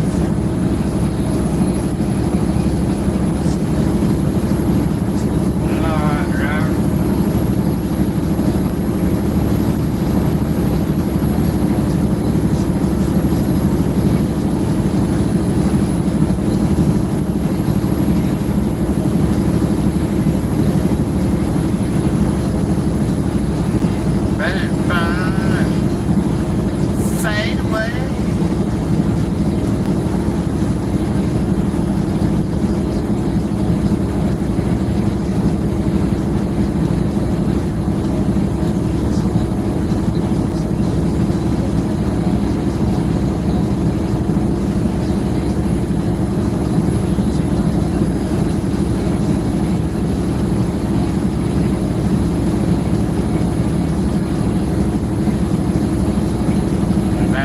showing 6.7 on the mile per gallon bill. Ready to turn out, fade away. Come on, what do you want? What do you want? My quote. Yeah, do. Long live rock and roll.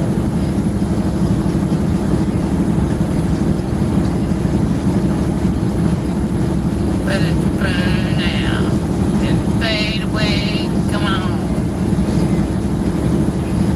What do you want? Anything goes.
Going westbound, got a bear behind him with the blue lights on.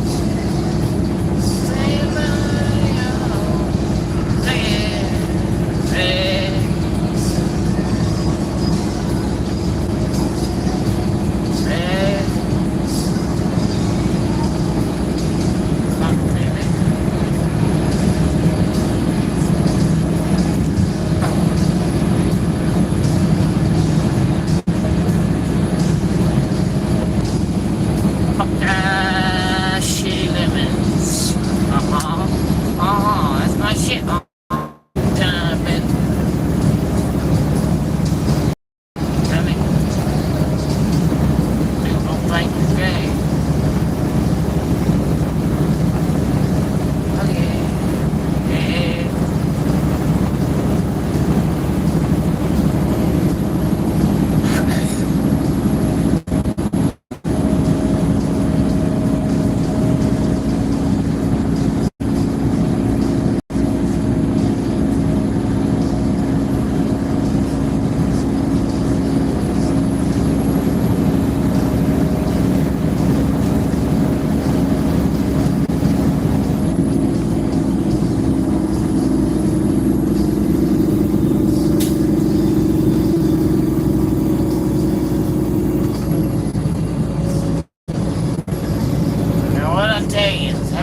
been on here for a few minutes.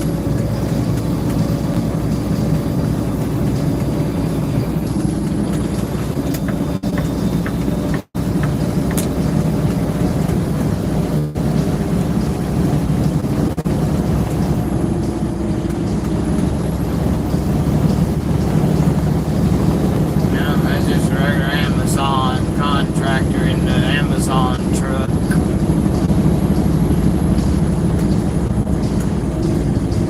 He almost got high beamed.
Slower than he is, and we're getting there quicker.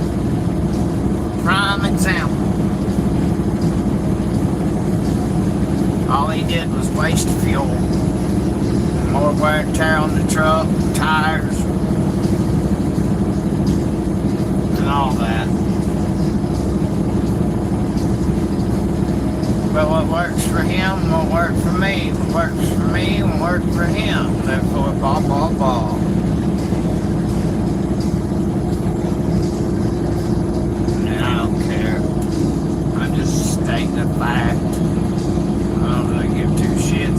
I just hate passing and repassing and passing and repassing, passing and repassing and passing.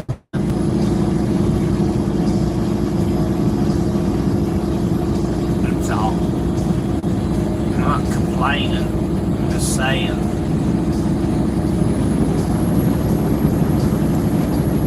And here he comes.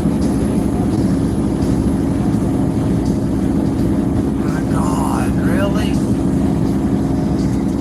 Now I'm going to complain because he is coming up on us fucking hammered down.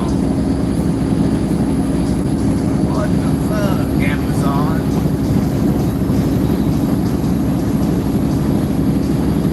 Man, them guys is as bad as all the ones that's on damn. Hell, they're in the damn middle of it, all the Amazon on Bonehead Truckers of the Week, ain't they?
on. Here he comes. Pretty sure that's him. Might not be. But it's a Fartfanugan freight shaker.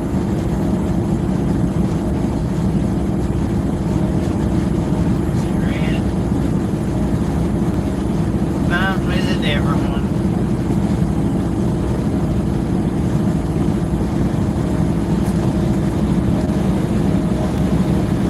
It's a different one. Oh, but we done already passed him. Oh. Reduce ahead.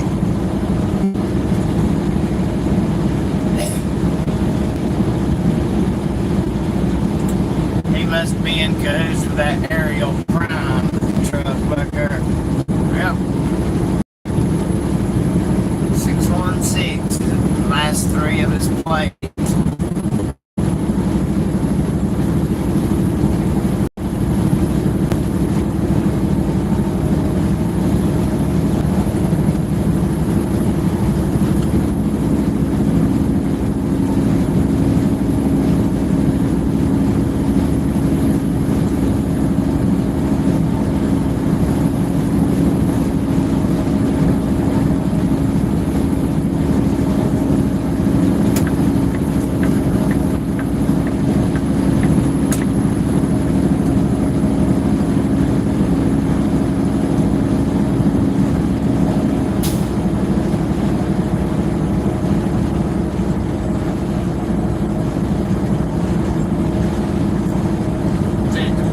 Bandits on the radio.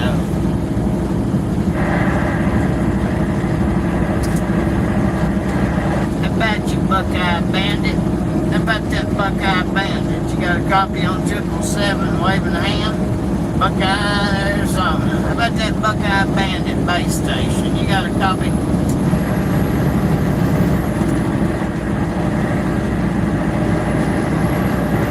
How about it, Buckeye Bandit?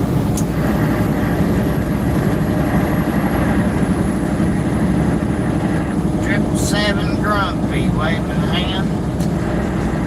Calling out for that Buckeye Bandit. 777 Grumpy waving a hand. How about it, Buckeye Bandit? How about you, Slim Jim?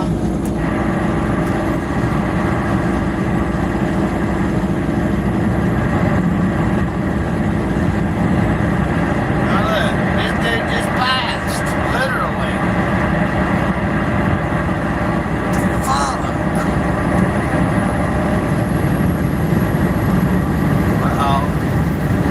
Got a big old load of onion.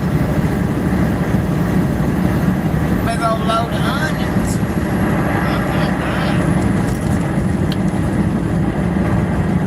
By a foreigner.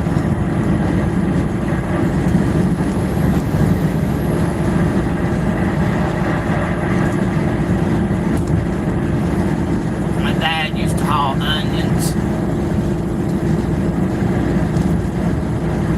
I was at the bootleggers one night over in East Etowah, out back in Etowah, Tennessee, getting some liquor. No guy named J.P. Carter. He big time. I don't know how many times he got busted bootlegging. Be a little old man, nice as could be. I went over there a lot of times. I'd go over there not even to buy liquor. I'd just go over and hang out for a little bit on Friday. I went over there many a times.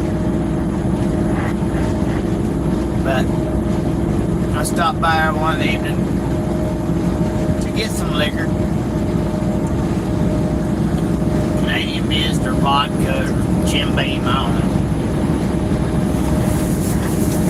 But he was eating a raw onion just like you'd eat an apple.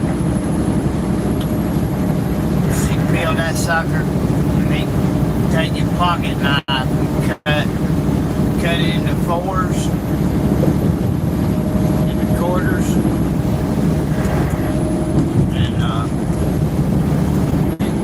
eating it like that. I I'm like, you like raw onion, just straight up onion? He said, oh, well, yeah, I eat them all day long, buddy. But I got them. So I thought, well, I was like, JP, I'll be back in a few minutes. He's like, what? No, you ain't gonna leave. I was like, no, I'll be back in a minute. I said, I gotta go get something. I forgot something. He said, well, what'd you come up? He said, what's your flavor today? What you drinking? I said, I'm not worried about that. I just stopped by a visit, but I'll be back. I didn't live but like 2 or 3 miles from him. And I left, went home, got in my dad's trailer, covered wagon flatbed. He had 50-pound bags of onions, 50 or 100 pound. No, they wasn't 100. I guess he's 50. I told him about this about 6 months before Dad passed away, and he told me what them was. It might have been 80 pounds, but I don't know, whatever, it don't matter. It was big old bags of onion. I run home, I got back in my onions out of the trailer, and I run back over there to JP's, run inside. Hey, I said, I got you something, buddy. And well, his daughter was sitting on the front porch, and when I got out of the blazer, got in the back of it there, and she was like, what? She said, what are you doing? I was like, hold on, man. I grabbed that bag of onion, throwed him up over my shoulder, and she said, oh my Lord, Daddy is gonna absolutely be tickled to death. I'm like, I hope so. She opened the door for me, I walked in there, and he turned around there at that bar stool, and he looked, he grinned on his face from ear to ear, and he's like, what in the hell have you done, and where in the shit did you get them from? I'm like, JP, don't worry about it, buddy. And I set him down there on the floor next to the bar, and he's like, oh my God, it's some big old onions. They fresh too. 3A on the right, toward 99 Avenue. They are fresh, buddy. He couldn't believe it, man. He took me back there in that back room. He didn't take people back there in that back room. He had 2 bedrooms. It was like a 3 or 4 bedroom house, but one room was set up like a little party room. He had 2 couches in there, 2 refrigerators. They was chock full of beer, wine, liquor. He had a closet in them, you know, both. His main bedroom had closets in it. He had liquor in there, stored up. But I don't know if we was in his main bedroom. I don't know. Anyway, we was in that room. And he opened up that refrigerator, and he had vodka in there. Man, really?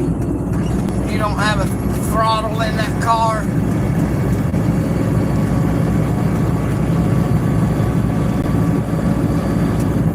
But they was vodka and Jim Beam, Jack Daniels, Crown Royal, moonshine.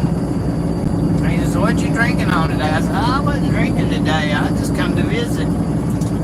Seriously. He said, what, you ain't got no money? I said, yeah, I got money. I said, but I'm not here to drink. I just come by to visit. Ain't nothing going on in town. So I just wanted to come and say hi. That's all. I said, you was eating that onion, so I went and got you some. I said, you don't have to buy onion for a while if you eat them before they spoil. He said, yeah, you got that shit right. He pulled out a little bottle of, small bottle, I don't know what size it was, half pint, quarter pint, I can't know. And he poured us a shot. And I said, well, I'd really rather have a shot of that damn moonshine right there. He said, oh, would you? I said, yeah, and he said, and I killed that shot of Crown, and he pulled the moonshine out there, quart of moonshine, now that was a quart. We passed it around there about 10 or 15 minutes bullshit. And then he gave me a half gallon of vodka that day.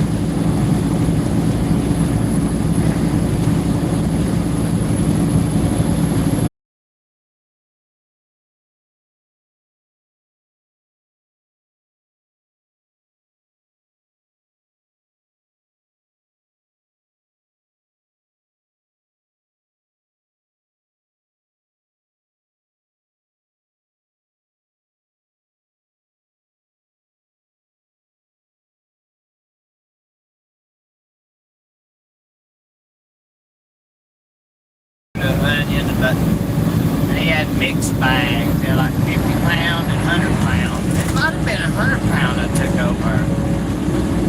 Well, I was 18, 19-year-old. I could throw 100 pound over my shoulder like it wasn't no tomorrow. Well, you can't find your throttle, you just have to find your brake.